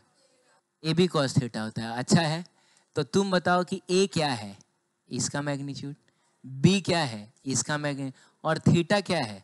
दोनों के बीच का एंगल है? तो यही फॉर्मूला लगा के इसको भी सॉल्व करेंगे। यहाँ भी लिखेंगे ए बी कॉस थीटा। ए क्या होगा? इसका मैग्नीट्यूड का मतलब कितना? 1। ओए ये कौन है? रुको रुको, ये कौन है? यूनिट वेक्टर किस वेक्टर को बोला जाता है? जिसका मैग्नीट्यूड कितना होता है। तो जब मैं पूछूंगा इसका मैग्नीट्यूड तो तुम आई बोलोगी इसका मैग्नीट्यूड 1। बताओ इसका मैग्नीट्यूड भी कितना है? बहुत बढ़िया। और उसके बाद कॉस थीटा, ये 1 मिनट रुको ना, ये किस डायरेक्शन में है? X axis. ये किस डायरेक्शन में है? एक्स एक्सिस है, तो दोनों सेम ही डायरेक्शन में ना है, तो बीच का एंगल कितना हो जाएगा? ओहो, तो ये हो गया 1 इंटू 1 इंटू 1, और कितना? 1 आ गया। इसका मतलब रट लीजिए कि आई कैप डॉट आई कैप कितना होता है। ऐसा सही है ना? याद रहेगा? बहुत आसान होता है dot product. I cap dot I cap 1। तो तुम थोड़ा बता दो तो हम भुला गए हैं कि जे कैप डॉट जे कैप कितना। तुमको समझ में आ रहा है? तो कौन बताएगा के कैप डॉट के कैप कितना होता है? तो कौन बताएगा A cap dot A cap कितना होगा? नो मैटर कि आई cap J cap K cap है कि ए कैप कुछ भी रहे, सेम यूनिट वेक्टर्स का डॉट प्रोडक्ट हमेशा 1 होता है। कौन बताएगा? हाथी कैप डॉट हाथी कैप। ये समझ में आया? सेम टाइप का यूनिट वेक्टर डॉट प्रोडक्ट हमेशा आएगा, वो कोई एक्सेप्शन नहीं। ठीक है, चलिए। लेकिन क्या हो अगर यूनिट वेक्टर्स थोड़े बदल जाए, ये एक आई कैप आ जाए और एक जे कैप आ जाए? 0? ये कैसे? आई कैप किधर होता है? एक्स की तरफ। जे कैप किधर होता है? वाई। और दो वेक्टर्स अगर परपेंडिकुलर हैं तो उनका डॉट प्रोडक्ट होता है जी। लिखना भी चाहें तो क्या लिखेंगे बाबू? इसका मैग्नीट्यूड 1, इसका मैग्नीट्यूड, अरे जे कैप का भी मैग्नीट्यूड 1 ही होगा रे भाई, 1। और उसके बाद कॉस, तो 90, या कॉस 90 0 नहीं होता है। तो याद रखिएगा आई कैप डॉट जे कैप, तो थोड़ा बताइए तो जे कैप डॉट के कैप क्या होगा? तो आई कैप डॉट के कैप क्या होगा? सेम टाइप के यूनिट वेक्टर्स का डॉट प्रोडक्ट बोलो। और डिफरेंट टाइप के यूनिट, डिफरेंट टाइप जब मैं बोलूं, 1 मिनट, तो मैं आई कैप जे कैप और के कैप में से ही की बात कर रहा हूं। हाँ, डिफरेंट टाइप के यूनिट वेक्टर्स का डॉट प्रोडक्ट बोलो 0 होता है। याद रखने का है, सही है। चलिए ठीक है, आगे बढ़ते हैं, एग्जाम्पल्स करेंगे। मान लीजिए कि वेक्टर ए बराबर दिया हुआ है -3 आई कैप, और वेक्टर बी बराबर दिया हुआ है कितना? 4 आई कैप।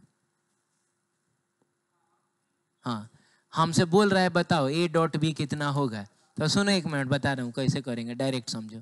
जो नंबर्स हैं ना, नंबर्स, उनको सीधा सीधा मल्टीप्लाई करिए। वो हम डॉट प्रोडक्ट कर रहे हो चाहे क्रॉस प्रोडक्ट कर रहे हो, नंबर्स को क्या करिए? सीधा सीधा, स्केलर की तरह बिहेव करते हैं ना वो, सीधा सीधा। तो बताइए -3 गुना 4 कितना होगा? -12 आप लिख लीजिए। उसके बाद करना क्या है? ए डॉट भी करना है।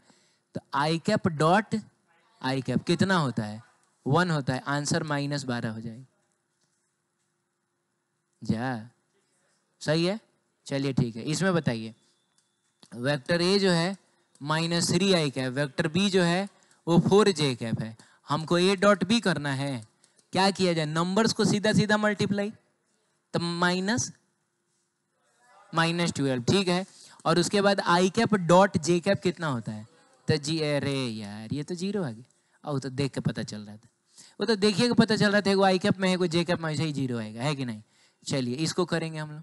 ओहो, ये तो बहुत भारी भरकम दे दिया। ए बराबर 2 आई कैप प्लस कितना, 3 जे कैप माइनस 4 के कैप। अब बी बराबर क्या है, I cap minus J cap plus 2 K cap. And you have to find out the value of A dot B. सुनो, इसको पकड़ो और तीनों से डॉट कराओ, फिर इसको पकड़ो, ऐसा ही ना हम लोग करते हैं। अरे मान लो कि बचपन में भी हमने पढ़ा है कि A plus B plus C into D plus E plus F. तो क्या किया करते थे, ए को तीनों से, फिर बी को तीनों, फिर सी को तीनों, ऐसा इसमें भी करेंगे। तो पहले इसका इसके साथ डॉट कराया जाए, क्या होगा? तो रुको ना, 2 गुना 1 ना है यहाँ, नंबर्स को सीधे सीधे मल्टीप्लाई करना है। तो 2 गुना 1 कितना होगा? 2 होगा, लिख देंगे। आई कैप डॉट आई कैप कितना होगा? 1। तो मन करे तो लिख दो, ना तो छोड़ दो, तो ऐसे 2 ही रहेगा। अब 2 गुना -1 कितना होगा? और आई कैप डॉट जे कैप कितना होता है, ये तुमको समझ में आ रहा है? 2 गुना 2 कितना होगा? 4। और आई कैप डॉट के कैप कितना? सब लोग कहाँ एक बार में बोल रहा है? 0 होगा, तो 0 लिखा जाए। चलो ठीक है। अब 3 गुना 1 ना, तो कितना हो जाएगा? मैं उधर नहीं जा रहा हूँ, नीचे लिख दे रहा हूँ, कोई दिक्कत है? और जे कैप डॉट आई कैप कितना? 0 बोलो, 0। हाँ, और 3 × -1 कितना? जे कैप डॉट जे कैप कितना? जे कैप डॉट जे कैप कितना? 1 1 1 लिख दो, ठीक है। और 3 × 2 6। और जे कैप डॉट के कैप कितना? ये तुमको समझ में आ रहा है ना? चलो ठीक है। -4 × 1 कितना? -4। और के कैप डॉट आई कैप 0 हो जाएगा। और -4 × -1 कितना? +4। और के cap dot J cap 0, different type का है, 0 ही होगा। -4 + 2 कितना? माइनस है। के कैप डॉट के कैप कितना? तो ये 1 हो जाएगा। ये समझ में आया? अब देख लो ध्यान से, ऊपर वाले लाइन में बस यहाँ 2 बचा है, इस वाले लाइन में बस यहाँ -3 है, इसमें -8 बचा है। मिला जुला का आंसर कितना आता है? -9 आ रहा है। तो ये मजदूरी हम लोग कभी नहीं करेंगे, ये ऐसा ही टाइम पास के लिए मैंने बता दिया। अब आज के बाद से कभी भी डॉट प्रोडक्ट करना हो तो सुनो क्या करना है। आई कैप के कोफिशिएंट को मल्टीप्लाई करना, जे कैप के कोफिशिएंट्स को मल्टीप्लाई करना, के कैप, बस हो गया, यही करना है। बताओ बताओ, हमको ए डॉट भी करना है। तो तुम बताओ, यहाँ आई कैप का कोफिशिएंट कितना है और यहाँ कितना है? हाँ, 2 गुना 1 कितना होता है? चलो, जे कैप का कोफिशिएंट कितना है और यहाँ कितना है? -1, तो कितना? -3। के कैप का कोफिशिएंट कितना है? यहाँ के कैप का कोफिशिएंट 2 है, तो -4 × 2 हो नहीं गया, हम लोग नहीं पहुंच गए यहाँ। अब समझ रहे हैं? तो ये बारी बारी से करने की जरूरत नहीं, इसीलिए मैं कहता हूँ कि सबसे आसान चीज़ है, एकदम आमने सामने वाले को मल्टीप्लाई करो, कहानी खत्म। क्लियर है? अरे बोलो। चलो ठीक है। आपको कुछ लिखना उखना है क्या इसमें? लिखना है? आगे बढ़ जाए? आगे बढ़ेंगे, ये इसका आंसर आप मतलब ये कह रहा है कि मैंने अगर x1 आई कैप प्लस y1 जे कैप प्लस क्या z1 के कैप है, x2 आई कैप प्लस y2 जगह z2 के कैप है, तो इसका जो डॉट प्रोडक्ट होगा वो होगा x1 × x2 plus y1 × y2 plus z1 × ये मैंने बताना चाह रहा है कि आई कैप के कोफिशिएंट को मल्टीप्लाई करिए, जे कैप के कैप के कोफिशिएंट को मल्टीप्लाई। ठीक है, इसका आंसर आपको बताना है। सही, सब लोग बताइए। फोर्स दिया है, डिस्प्लेसमेंट दिया है, वर्क पूछ रहा है, और आपको पता ना कि वर्क जो होता है वो होता है F.S होता है।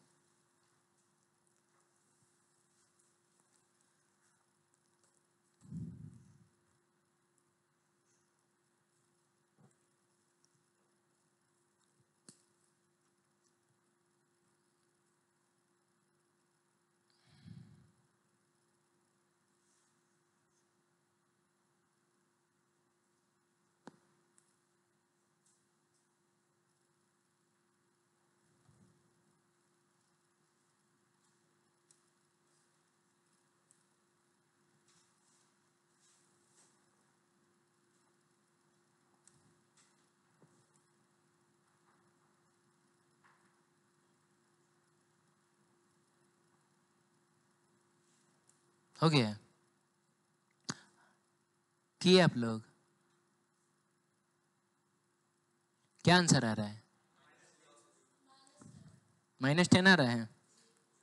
सब लोगों का आया है? कहाँ आया है?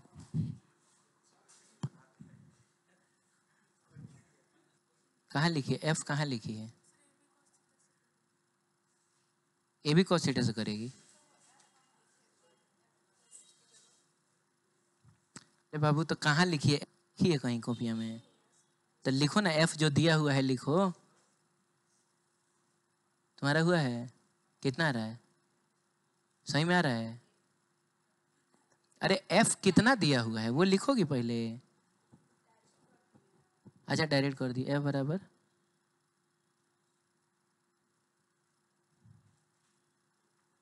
ठीक है, एस लिखो।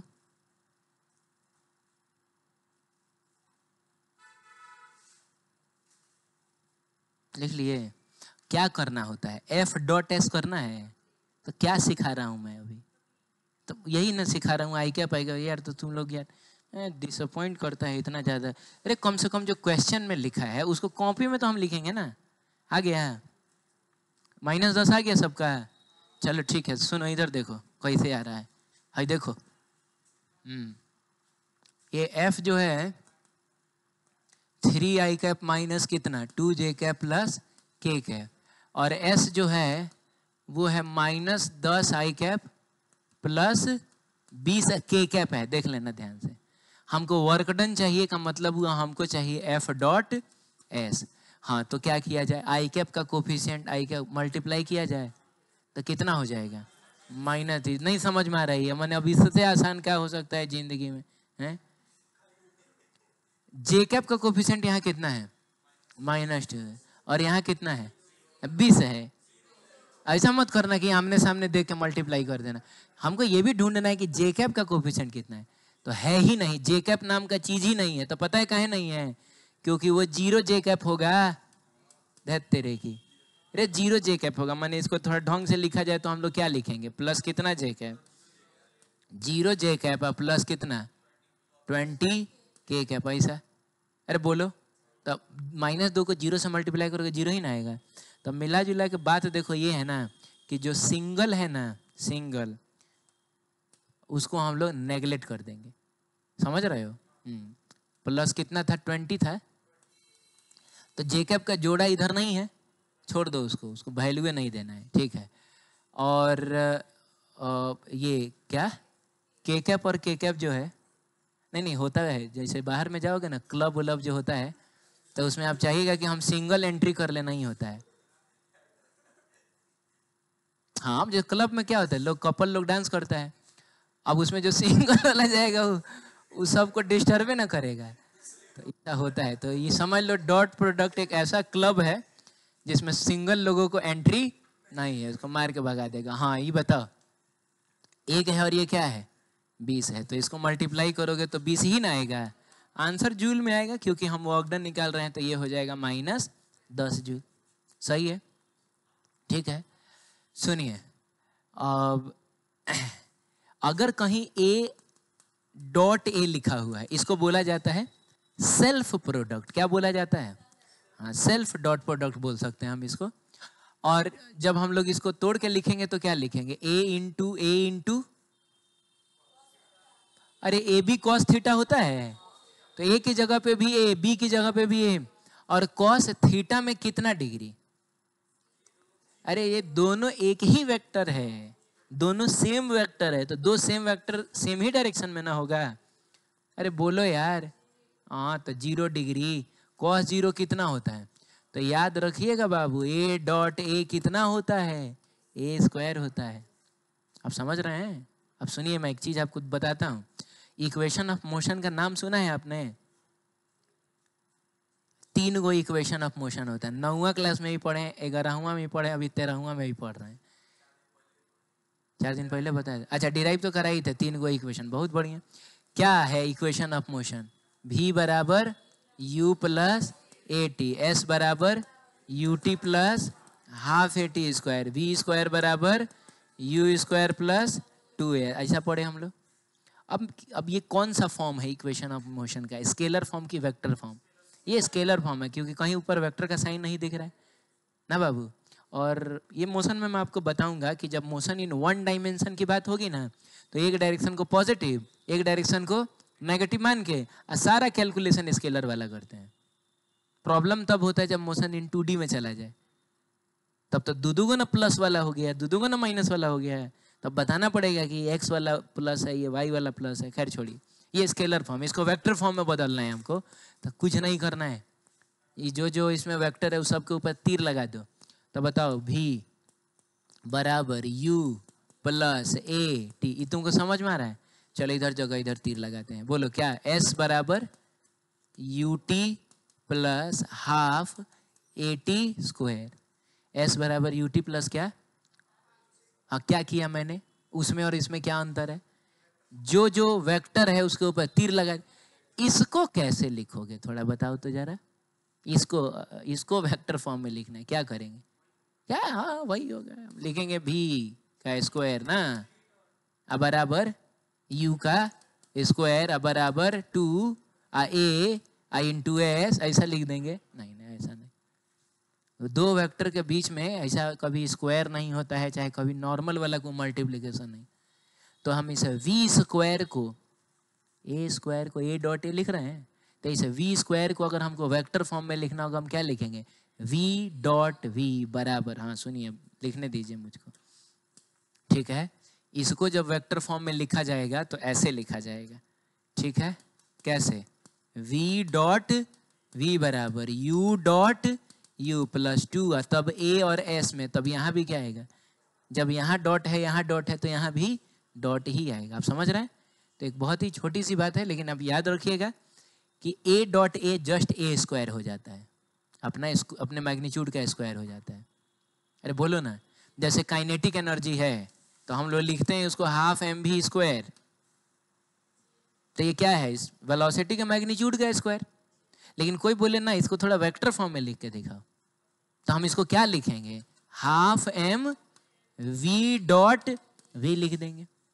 v डॉट वी स्क्वायर नहीं हो जाएगा? और वैसे भी सुनिए ना, डॉट प्रोडक्ट से मिलने वाला आंसर क्या होता है?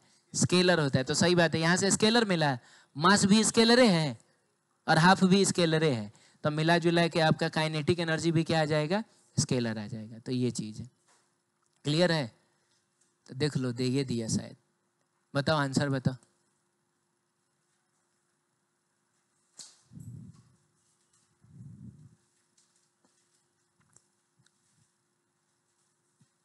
इसको हम दो तरीके से बता सकते हैं।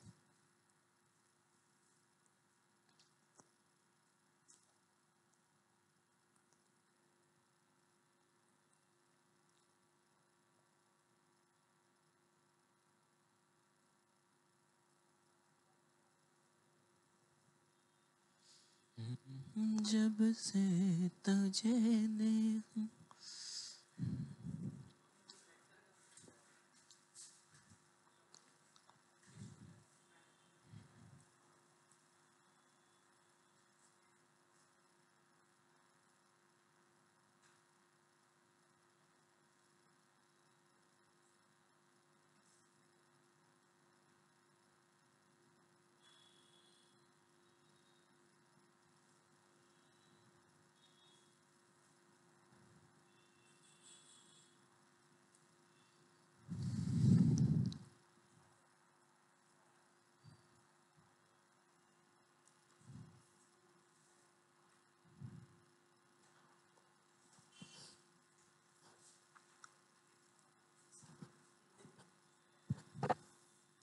कितना रहा है?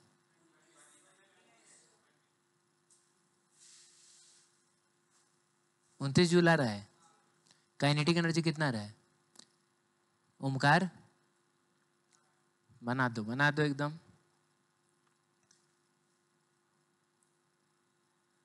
काइनेटिक एनर्जी का formula half M V square है।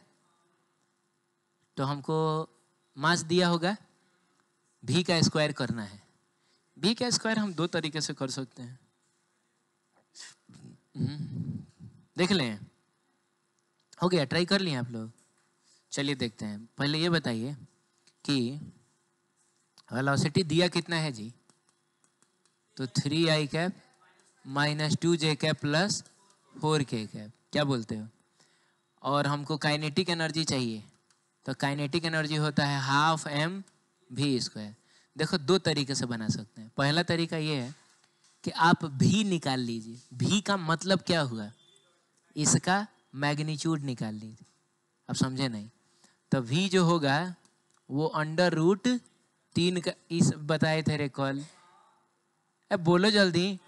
आई कैप के कोफिशिएंट का स्क्वायर प्लस क्या, जे कैप के कोफिशिएंट का स्क्वायर प्लस क्या, तो मिला जुला के अंडर रूट कितना आ रहा है बता, 29 आ रहा है, 29 आ रहा है। तो क्या किया जाए, हाफ की जगह हाफ लिखा जाए, एम की जगह कितना है 2 kg का है तो 2 लिखा जाए। अभी स्क्वायर का मतलब हुआ इस चीज का स्क्वायर, अंडर रूट, तो 2 से 2 कट गया और 29 रूट अंडर 29 का स्क्वायर तो 29 ही ना होगा। तो काइनेटिक एनर्जी कितना आ गया बताइए, 29 जूल आ गया। दूसरा तरीका कि हम इसको क्या लिख सकते हैं, काइनेटिक एनर्जी को क्या लिख सकते हैं, half M V dot V, यानी इसे भी का भी के साथ ही डॉट कराना है। तो एक काम करो ना, एक और भी लिख लो, 3i कैप माइनस कितना 2j कैप प्लस क्या 4k कैप, कराओ डॉट। तो बताओ हाफ को हाफ रहने दिया जाए, एम भी डॉट भी 9 प्लस 4 प्लस 16, नहीं आ गया क्या, 9 प्लस 4 प्लस 16। अच्छा एम की जगह 2 रखना है ना, 2 से 2 कट गया और ये कितना आ गया 29 जूल नहीं आ गया। तो या तो आप मैग्नीट्यूड निकाल के स्क्वायर कर लीजिए, ना तो आप डॉट पर डॉट करा लीजिए, क्योंकि भी स्क्वायर का मतलब भी डॉट भी होता है। सही है, ठीक है। एप्लीकेशन ऑफ डॉट प्रोडक्ट, अब एप्लीकेशन हमारे लिए उतना इंपॉर्टेंट नहीं, इसको स्किप किया जाए क्या। दो वेक्टर्स के बीच का एंगल निकालने के लिए हम डॉट प्रोडक्ट का यूज करते हैं,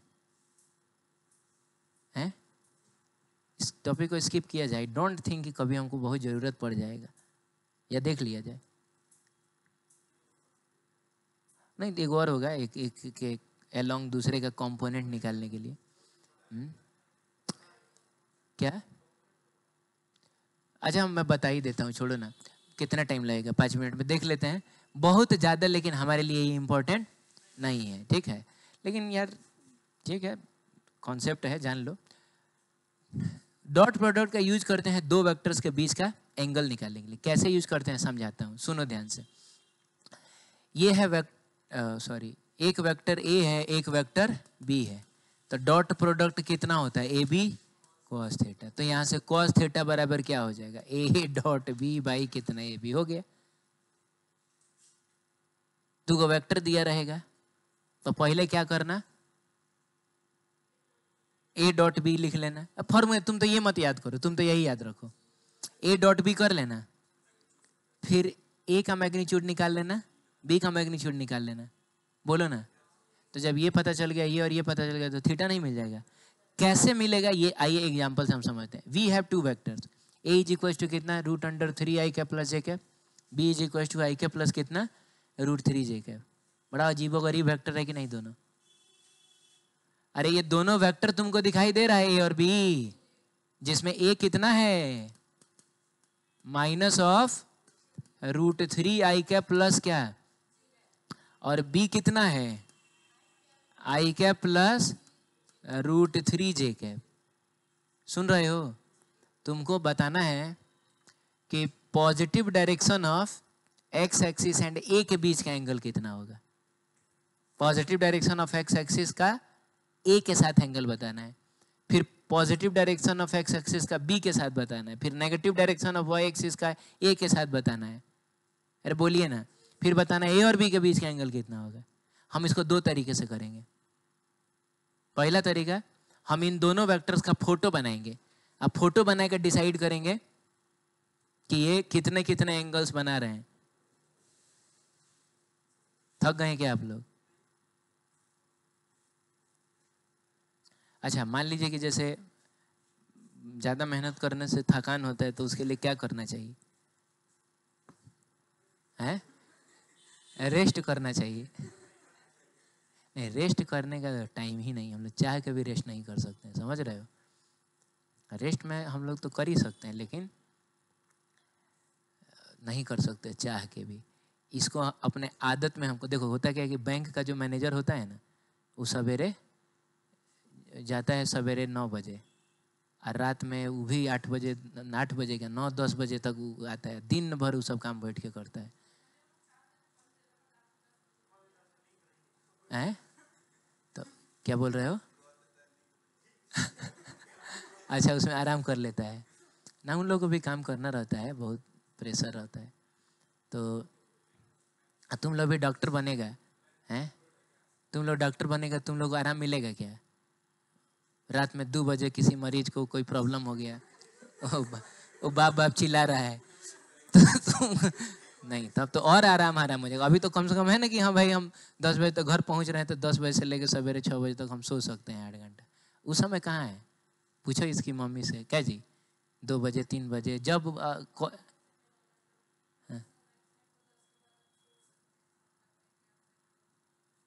तब मैंने मरीज को कैसे छोड़ दिया जाएगा? हाँ हाँ हाँ। नहीं नहीं, तो पहले से एडमिटेड है वो, तब प्रॉब्लम है, तब छोड़ दो। हाँ। अच्छा, मैंने अपने हिसाब से तब हम लोग मरीज, खैर होता है। पुलिस का जॉब जो हो गया, उसमें भी कोई छुट्टी नहीं है, ठीक है। उन लोगों को तो ऐसा होता है कि कभी 1-1 2-2 दिन बिना सोए हुए ड्यूटी पे रहना पड़ता है। तो ठीक है, लाइफ में स्ट्रगल तो है। अब आप लोग जो है, अब आप लोग पापा के परी या मम्मी के पाड़ा जो है, तो जिंदगी गुजरा एकदम आराम में, है कि नहीं? तो चीज़ है, आज स्ट्रगल कर लोगे साल भर, तो उसके बाद अपने हिसाब से ज़िंदगी जियोगे, है कि नहीं? लेकिन ये साल भर आराम करोगे तो ज़िंदगी के हिसाब से तब तुमको जीना पड़ेगा, जैसे हम जी रहे हैं। खैर छोड़िए, फोटो बनाया जाए, आइए फोटो बनाया जाए। आप लोग जो है फल लेके आइए, फल लेके आइए, सेब हो गया, संतरा, केला, ये सब लेके आइए। अब बीच बीच में खाते भी रहिए, खिलाते मैंने खिलाते भी रहिए, ठीक है, और पानी पिलाते भी रहिए। लाई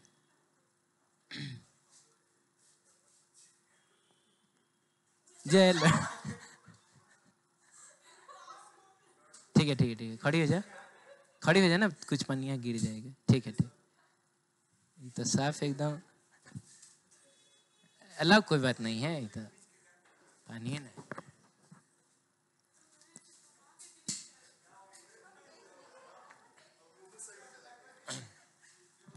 हाँ सुनो, चाहे नहीं होता है कुछ एनर्जी ड्रिंक वगैरह आता है जो हाइजीनिक होता है, कुछ होता है क्या?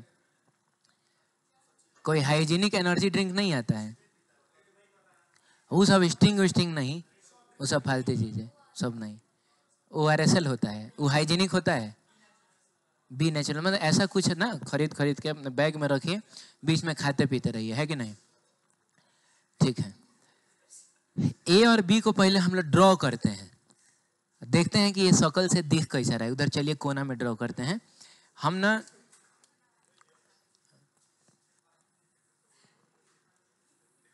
ठीक है, सुनो, एक्स एक्सिस और वाई एक्सिस हो गया।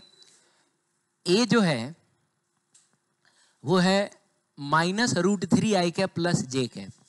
तो बताओ, -√3i कैप नाम का जो वेक्टर होगा, उसका डायरेक्शन किधर होगा? इधर की तरफ होगा। उसमें पानी गिरा हुआ है क्या? हुँ? हाथ से ऐसे कर दो ना। हाँ ठीक है, चलो ठीक है, कोई बात नहीं है। अरे हम लोग जानते हैं कि पानी ही है, काहे टेंशन ले रही?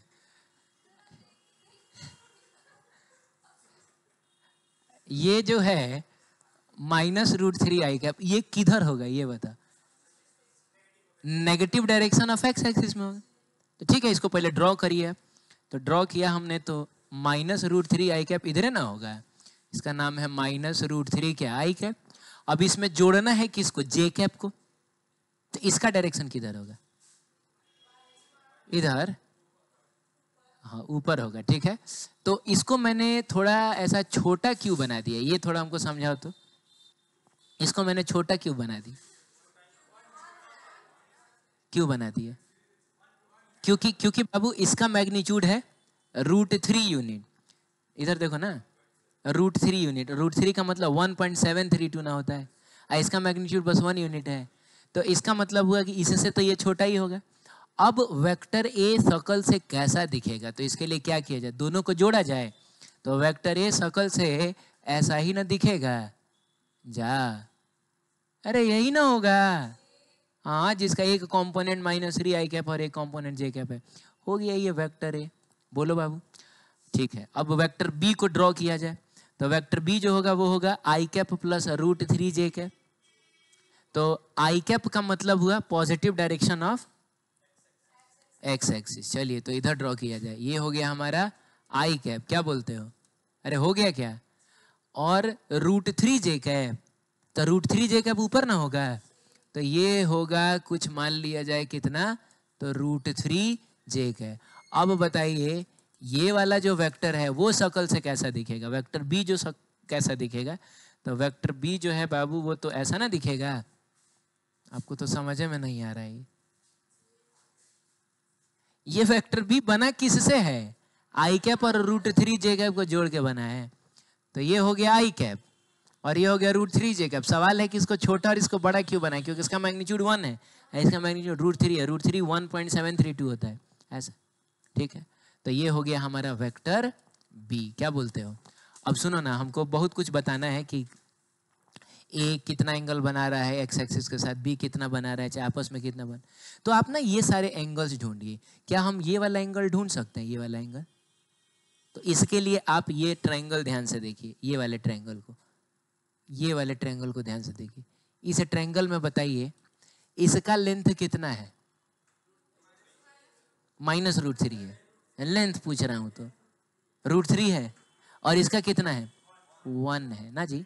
और अगर हमको ये वाला एंगल चाहिए, चलिए इस एंगल को हम अपने से अल्फा मान लें। ए बाबू रे, तो tan अल्फा बराबर 1/√3 आ रहा है। अच्छा, तो मैंने tan alpha is equal to आ गया 1 क्या?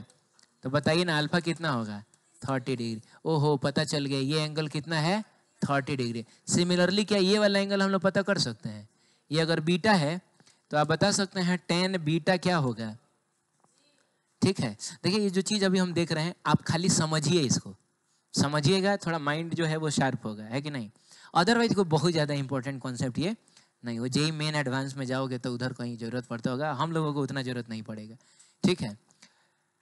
तो मैं कह रहा हूँ कि बताओ tan बीटा कितना होगा? This by this. अरे तो दिस का मतलब कितना? √3 और दिस का मतलब कितना? 1। तो ये हो जाएगा √3/1। तो tan बीटा √3, तो tan √3 कब होता है? 60 डिग्री। मतलब बीटा जो है वो हो गया 60 डिग्री। तो ये वाला एंगल हमको पता चल गया कितना है? 60 डिग्री है। अब देखिए अब हम ये सारा लिख सकते हैं। देखा जाए, सबसे पहले बताओ ए जो है वो positive direction of X axis के साथ कितना एंगल बना रहा है?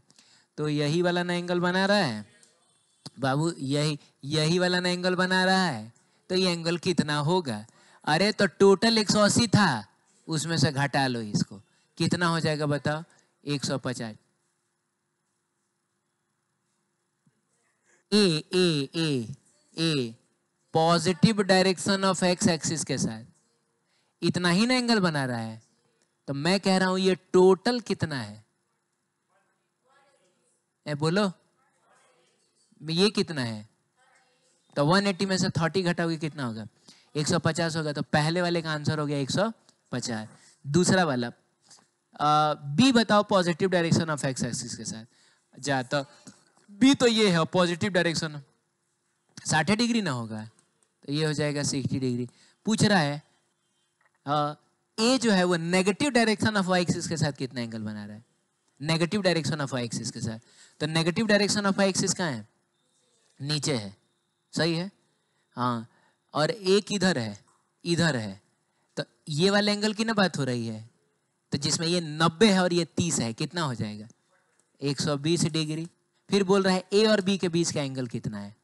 तो ए है इधर, अब बी है इधर, तो बीच का एंगल कितना है? तो मेरे कहने का मतलब है तब यही एंगल ना पूछ रहे हैं हमसे, ये तुमको समझ में आ रहा है? ये तो कहने का मतलब ये है 30 और ये है 60, तो ये और ये मिलकर हो गया 90, तो ये भी तो 90 होगा ना, तब ना टोटल 120 होगा। मतलब मैंने फोटो बना के बता दिया कि सबके बीच का एंगल कितना है। लेकिन देखिए ये मेथड हमेशा काम नहीं आएगा, क्योंकि यहाँ फोटो बनाना आसान था और एंगल भी ढूंढना आसान था। ये √3/1 आ गया था, तेरे ये 1/√3 आ गया था इसीलिए। लेकिन हर जगह आसान नहीं। इसका दूसरा तरीका क्या है? दूसरा तरीका ये है, दूसरा तरीका क्या है? दूसरा तरीका ये है कि हमको ए और positive direction of X axis के बीच में एंगल बताना है। बोलो क्या ओमकार? तुमको तो हम देखे हैं तुम ऐसा 9 बजे तक सोया हुआ था। हाँ तब, हाँ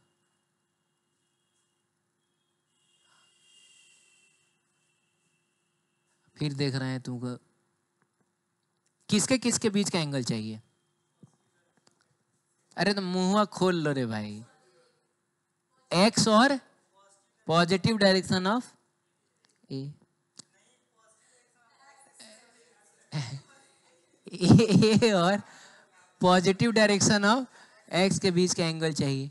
चाहिए हाँ तो सुनो, हम क्या करेंगे ना, positive direction of x x की तरह अपने से को वेक्टर मान लेंगे। कोई अपने से कोई एक वेक्टर बताओ जो positive direction of X axis की तरफ होता है। चलो उस वेक्टर को हम नाम देंगे सी। क्या नाम है? हाँ तो कुछ बोलो ना, मैं लिखना चाहता हूँ। मैंने इस डायरेक्शन में एक वेक्टर बताओ हमको। 10 आई कैप उन्होंने कहा। नहीं अब काहे 75 अपने, मतलब अब नाके पकड़ना है तो अब इधर से पकड़ना हमको समझ में आ रहा है। अब तुम इधर से जा रहा है पकड़ने है? हम तो कह रहे हैं कि तुम 10 आई कैप भी क्यों बताया, तुम तो सिर्फ आई कैप बता देता। ए सर उधर एक वेक्टर चाहिए, लीजिए आई कैप एक वेक्टर है। और हमको इस, एक मिनट, और हमको ए के बीच का एंगल बताना है। तो ए कितना है? -√3 आई कैप प्लस कितना हो जाएगा? जे कैप हो जाएगा। समझिएगा हो क्या रहा है। तो अगर हम ए और इस सी के बीच का एंगल बता देते हैं, इसका मतलब हम ए और positive direction of X axis के बीच का एंगल बता दे रहे हैं। क्योंकि ये सी किधर है? ये positive direction of X axis की तरफ ही ना है। मैंने कहा कि इसके लिए तुम डॉट पर डॉट कर लो, ए डॉट सी कर लो। बताओ बाबू कितना होगा? अरे ए डॉट सी कितना होगा? तो -10√3 नहीं हो जाएगा? अरे आई कैप का कोफिशिएंट 10 है और यहाँ आई कैप का कोफिशिएंट √3 है। तो माइनस ऑफ कितना बताइए जल्दी? 10√3। अच्छा और यहाँ जे कैप छोड़ दिया जाए तो ये डॉट प्रोडक्ट हो गया। अरे बोलो। अच्छा रुको एक सेकंड रुक जाओ, लिखेंगे अभी डॉट प्रोडक्ट। पहले आप डॉट प्रोडक्ट का फॉर्मूला बताइए क्या होता है। ये होता है ए सी कॉस, चलो थीटा ही ले लेते हैं, यही तो निकालना है। हाँ ए डॉट सी कितना होगा? तो -10√3। अब थोड़ा ए निकाला जाए तो ए का मतलब क्या होगा? इसका मैग्नीट्यूड। तो बताइए ए का मैग्नीट्यूड कितना होगा? तो √3 का अंडर रूट बोलो। हाँ -√3 का स्क्वायर है प्लस कितना? 1 का स्क्वायर। देखो यही अंतर होता है फिजिक्स वालों में और बायो वालों में। -√3 का स्क्वायर, क्योंकि आई का कोफिशिएंट -√3 है और जेकब का कोफिशिएंट कितना है? 1 है। तो बताओ कितना आ जा रहा है ये? तो यहाँ से तुमको 3 मिलेगा और 1 4, √4 कितना? 2। क्लियर है? तो बाबू ए का मैग्नीट्यूड हो गया कितना? 2। सी का मैग्नीट्यूड हो गया कितना? 10। तुम ही ने बताया था। तुम चाहता तो यहाँ 2 बताता तो हम यहाँ 2 लिखते हैं। नहीं लिखते हैं। तुम तो कुछ नहीं बताता तो हम यहाँ सिर्फ 1 लिखते हैं। लेकिन कोई ऐसा नहीं है कि बहुत मुश्किल हो जाएगा, कोई बात। और यहाँ हमने क्या लिखा बताइए? कॉस थीटा लिखा है। अब आप बताइए ये 10 से 10 कट गया और ये नीचे चला गया, तो बाबू कॉस थीटा बराबर -√3/2। तो थीटा कितना होगा? अच्छा एक बात बताओ, अगर √3/2 होता तो थीटा कितना होता? 30 डिग्री होता है? अरे यार, cos 30 डिग्री √3/2 होता है, तो माइनस √3/2 है। ओ, इसका मतलब हुआ 180 में से 30 घटाना 150। देखिएगा ये 150 नहीं है। तो इस, अब तुमको लग रहा होगा कि कोई बेकार चीज है। नहीं नहीं नहीं नहीं, इसमें तो हमको फोटो भी नहीं, कहाँ कहीं फोटो बनाए हम बस एक्स एक्सिस की तरफ मान लिए एगो वेक्टर अपने से। ए बोलो ना। हाँ, नहीं दिया था, हम अपने से मान लिए लो 10 आई, कब तुमको मन करता सही में 75 आई, कब तुम लिखता तो यहाँ आता 75√3 और यहाँ 75, फिर 75 75 कट नहीं जाता है। तुमको समझ में आया? अरे बोलो ना। तो मैं चाहता हूँ कि ई वाला तुम करके दिखाओ। तब क्या करोगे? एक वेक्टर फिर से मान लेना एक्स की तरफ, और तब बी के साथ उसका एंगल बताना। मानो मानो।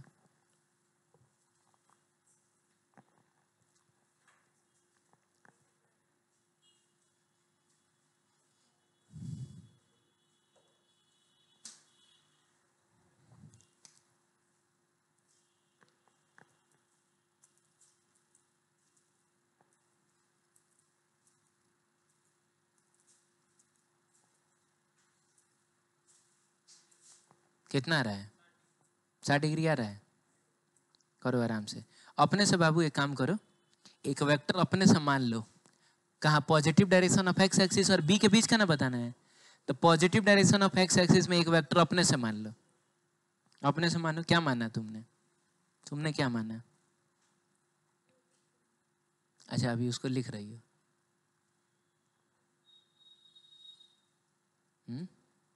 हाँ, कुछ भी मान लो, नाम दे देना, डी दे देना, ई दे देना, जो मन करे नाम दे देना, ए बी को छोड़ के। चाहे मन करे सी ए नाम दे दो फिर से उसको।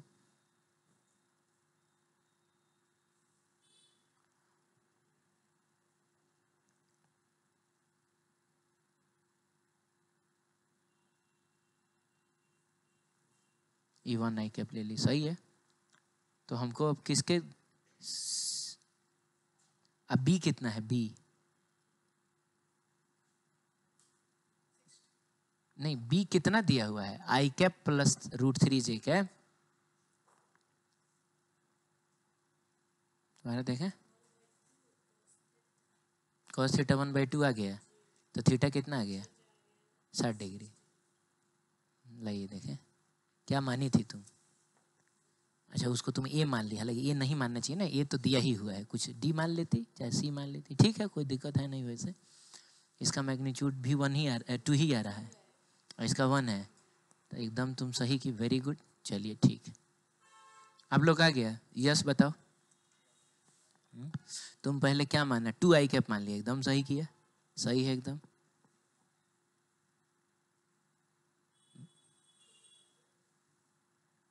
एक बात बताओ, तुम्हारा डॉट प्रोडक्ट कितना है यार? आई कैप का कोफिशिएंट कितना है? 2 है। आई कैप का कोफिशिएंट कितना है? 1 है। तो 2 × 1 करेगा कितना आएगा? तो ही क्या लिखा है? हाँ, ऐसा होता है। सिर्फ आई कैप का कोफिशिएंट को ना मल्टीप्लाई करेंगे। हाँ, तुम्हारा गया।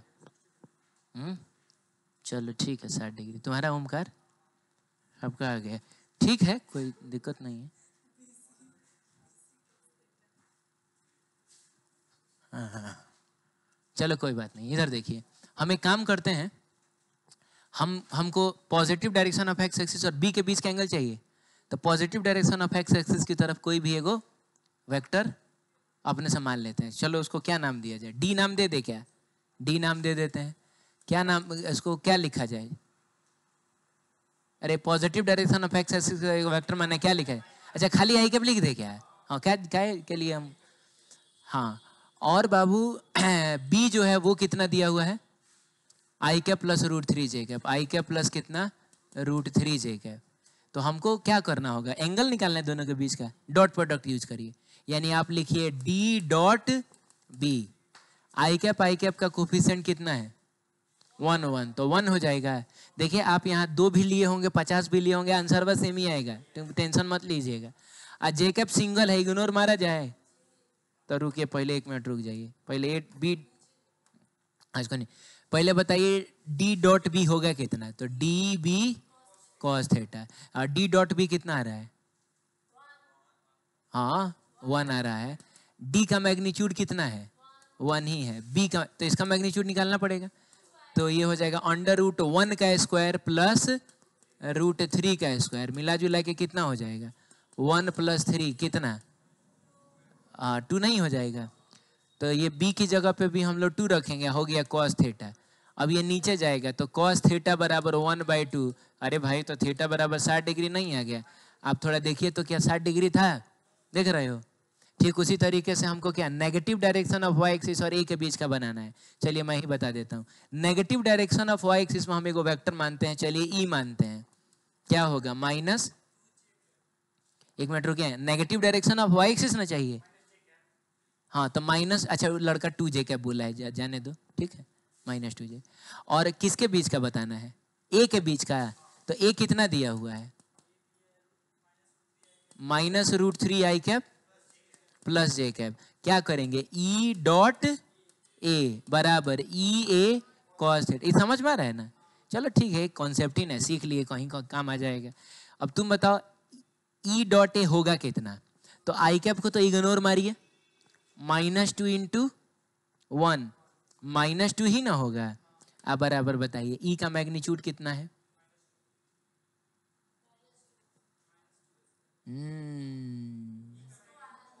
ये क्या होता है, ये मैग्नीट्यूड ऑफ दिस वेक्टर होता है, और मैग्नीट्यूड -2 लिखेंगे हम लोग, देख लो ये सबको, सिर्फ 2 लिखेंगे, मैग्नीट्यूड नहीं, नेगेटिव साइन इस जेकब का हिस्सा है तो सिर्फ 2 लिखेंगे। और बताइए ए की जगह पे कितना, तो इसका मैग्नीट्यूड हम लोग पहले ही निकाल चुके हैं, मैग्नीट्यूड ऑफ ए जो था वो 2 ही ना आया था, तो ये भी 2 हो जाएगा, और ये cos थीटा, अब एक 2 से तो एक 2 कट जाएगा, 1 बचेगा, और cos theta is equal to -1/2। cos theta अगर 1/2 आता तो आंसर आता 60 डिग्री, लेकिन -1/2 ना आया है, तो 180 में से 60 घटा लो, कितना 120 डिग्री। इसका मतलब थीटा इज इक्वल टू हो जाएगा कितना बाबू 120 डिग्री। चलिए ये बताइए 120 डिग्री आया था कि नहीं? अब आखिरी वाला जो है जिसमें हमको ए और बी के बीच का एंगल बताना है, तो अब हमको मानना थोड़े है, ए भी दिया ही है बी भी है दिया ही है। ए कितना दिया है, ए कितना दिया -√3i cap plus J cap, B कितना दिया है I cap plus √3j cap. अच्छा मैग्नीट्यूड में इसका भी 2 आया था और इसका भी 2 आया था, आपको याद होगा, तो बताइए जल्दी क्या करना है। ए डॉट बी बराबर A B cos theta, A dot B बताइए -√3 × 1, तो -√3। अच्छा हाई देखिए प्लस में √3 × 1 प्लस √3 अब बराबर 2 × 2 × cos थीटा, ये तो कट के 0 हो गया, तो 4 × cos थीटा, तो cos theta is equal to कितना 0 आ गया, थीटा बराबर तब कितना होगा 90 डिग्री। cos थीटा अगर 0 है तो थीटा बराबर कितना 90 डिग्री। आप बताइए यहाँ थीटा 90 डिग्री है कि नहीं, सही है? चलिए ठीक है, तो मतलब ये कर सकते हैं, जब दो वेक्टर के बीच का एंगल निकालना होगा ना तो हम ऐसा कर सकते हैं। ठीक है आगे बढ़े, अब इसके बीच का एंगल आप बता दीजिएगा, बताइएगा हमको, कल बताइएगा, ठीक है? क्या करिएगा, कल का बताओ, अभी बताओ, हाँ ठीक है अभी बताओ, तुम लोगों का कल नहीं आता है कभी, बताओ। ए दिया है बी दिया है, अच्छा तुम बताओ फोटो बना के किसी जन्म में बता पाओगे? वो तो 2D में था तो बता दिए थे, ये 3D में है, फोटो बन ही नहीं पाएगा तुमसे। तो तुम्हारे पास एक ही तरीका है, डॉट प्रोडक्ट का यूज करके तुम इन दोनों वेक्टर्स के बीच का एंगल बता सकते हो। पहले आप काम करिए, दोनों वेक्टर लिखिए, ए बराबर कितना है, बी बराबर कितना है।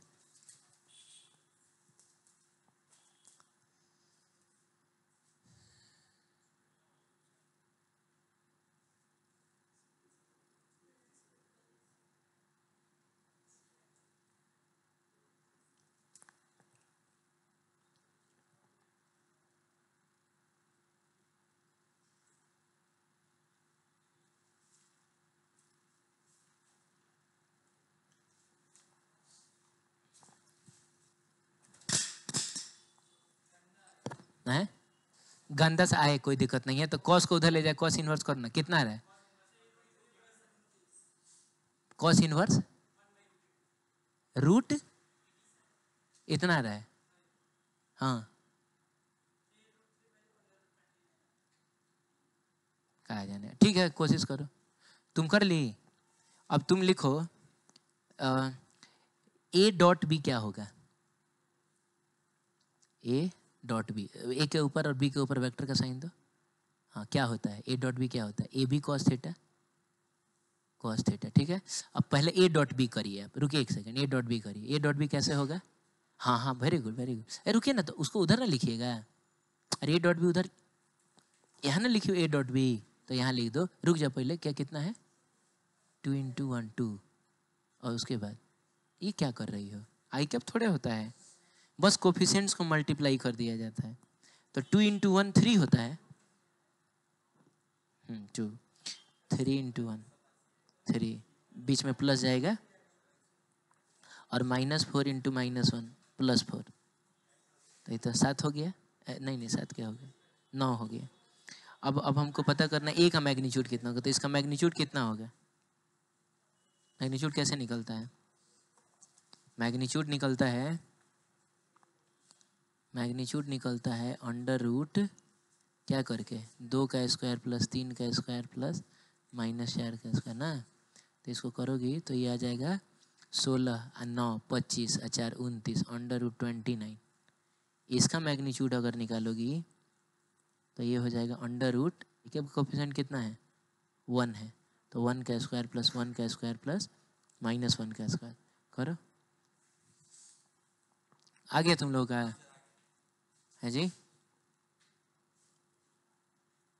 क्या कर दी? ये ए क्या है?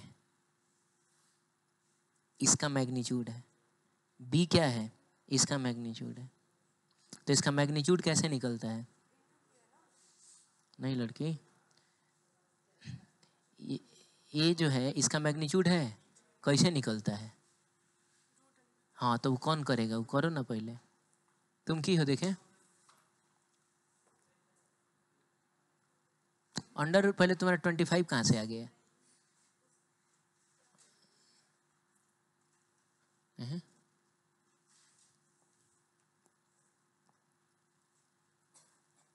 एक मिनट, ये क्या है?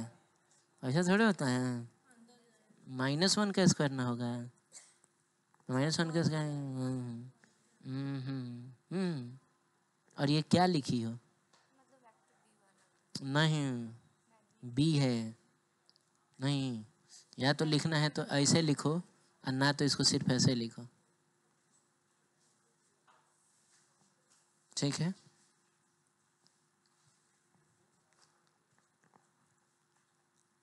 हो गया है?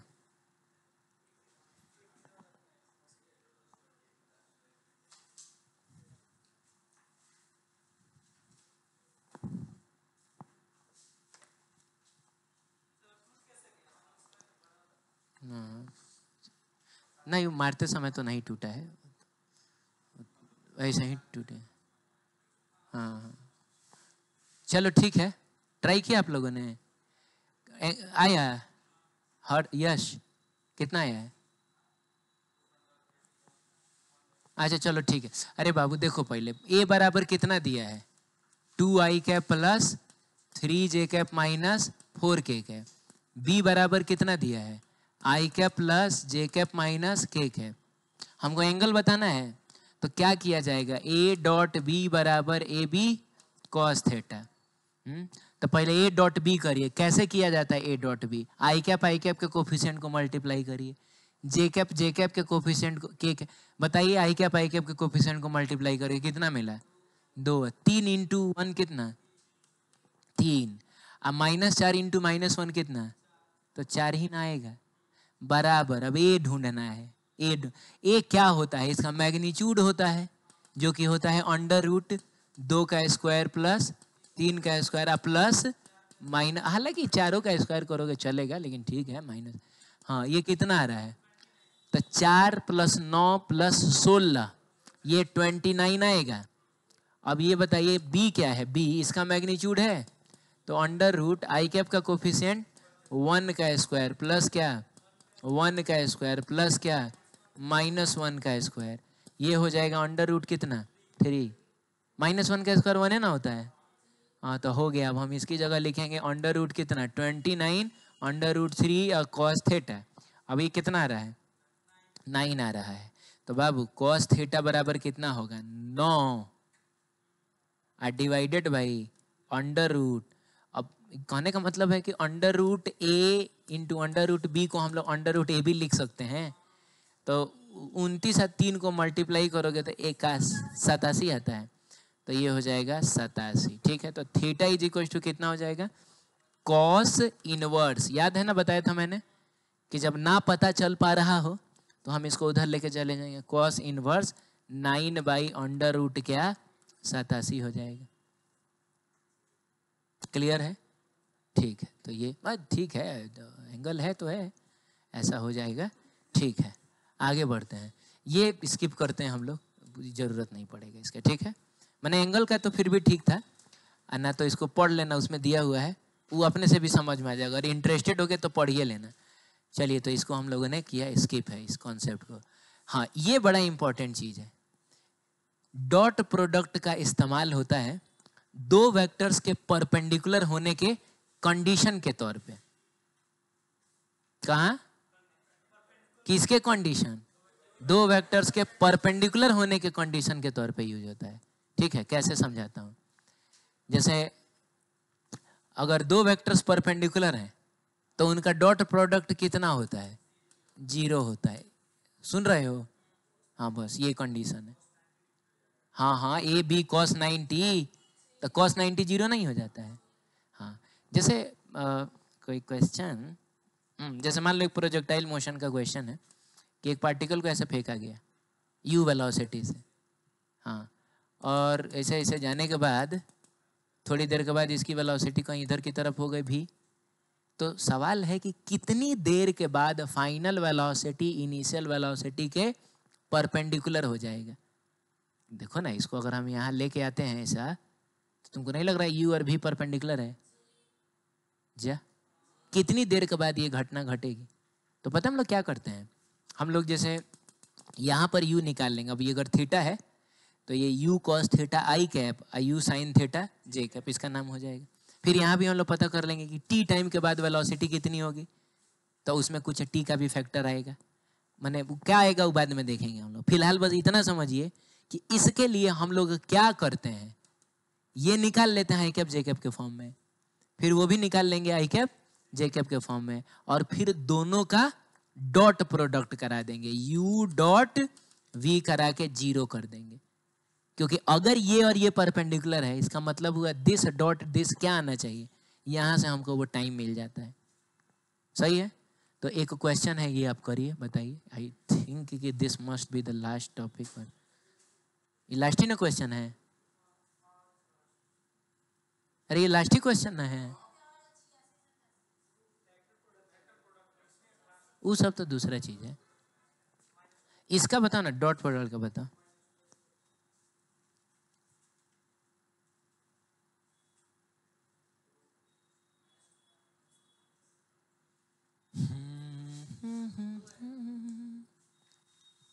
क्या बोल रहा है ये? कह रहा है कि दोनों वेक्टर एक दूसरे के परपेंडिकुलर हैं। क्या कह रहा है? दोनों वेक्टर से एक दूसरे के परपेंडिकुलर हैं। तो कह रहा है कि बताइए c की वैल्यू कितनी होगी? क्या कंडीशन है दो वेक्टर्स के परपेंडिकुलर होने का? दोनों का डॉट प्रोडक्ट होना चाहिए 0।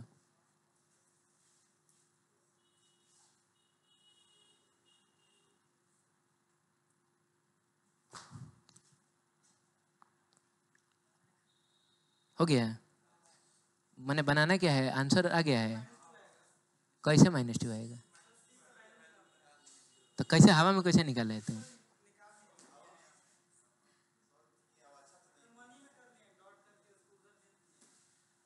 बहुत चलो ठीक है। सी कितना रहा है तुमको नहीं पता है? कॉन्सेप्ट क्या है, ए और बी एक दूसरे क्या है? तो परपेंडिकुलर है, तो क्या कंडीशन है उनका, क्या कैसा होना चाहिए उनका? Dot product. तो करो ना डॉट प्रोडक्ट को 0। हाँ जी, डॉट प्रोडक्ट करो। पहले एक ए लिखा ही नहीं है तुम, ए लिखो, उसके नीचे बी लिखो, डॉट प्रोडक्ट करो 0 आ गया तुम्हारा। कितना है तुम्हारा जी? डॉट प्रोडक्ट करो।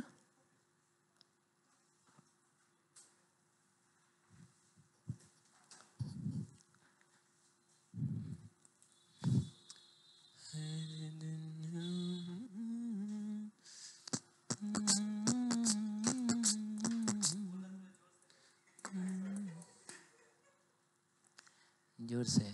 चलो एक बात बताइए, ए जो है वो 2i कैप प्लस कितना है, 3j cap minus 4k cap है। अब बी क्या है, i cap minus cj cap plus 2k cap है। क्या बोलते हो? कह रहा है दोनों वेक्टर परपेंडिकुलर है। इसका मतलब हुआ कि ए डॉट बी कितना होना चाहिए? अरे 0 होना चाहिए। करिए ए डॉट बी कैसे होता है? A dot B, A dot B कैसे होता है? I cap J cap K cap के कोफिशिएंट्स को मल्टीप्लाई कर करके हैं। तो बताइए यहाँ आई कैप का कोफिशिएंट कितना है? 2 है, यहाँ 1 है, तो 2 हो जाएगा। आप प्लस 3c, अरे 3 को माइनस सी से ना मल्टीप्लाई करोगे तो ये हो जाएगा, डायरेक्ट लिखता हूं मैं, माइनस 3c। आइए कितना हो जाएगा? -8 बराबर कितना? 0। अभी तुम बताओ -8 प्लस 2 कितना? -6। तो -6 उधर जाके बन जाएगा +6 ना जी। तो इधर -3c इज इक्वल टू हो जाएगा 6, ठीक है। और 3 से ये कट जाएगा कितनी बार में? 2 बार में। माइनस को उधर भेज दीजिए तो c बराबर कितना? सही बात है, c की जगह अगर आप -2 रख दीजिएगा ना तो देख लीजिएगा इनका डॉट प्रोडक्ट 0 आ जाता है।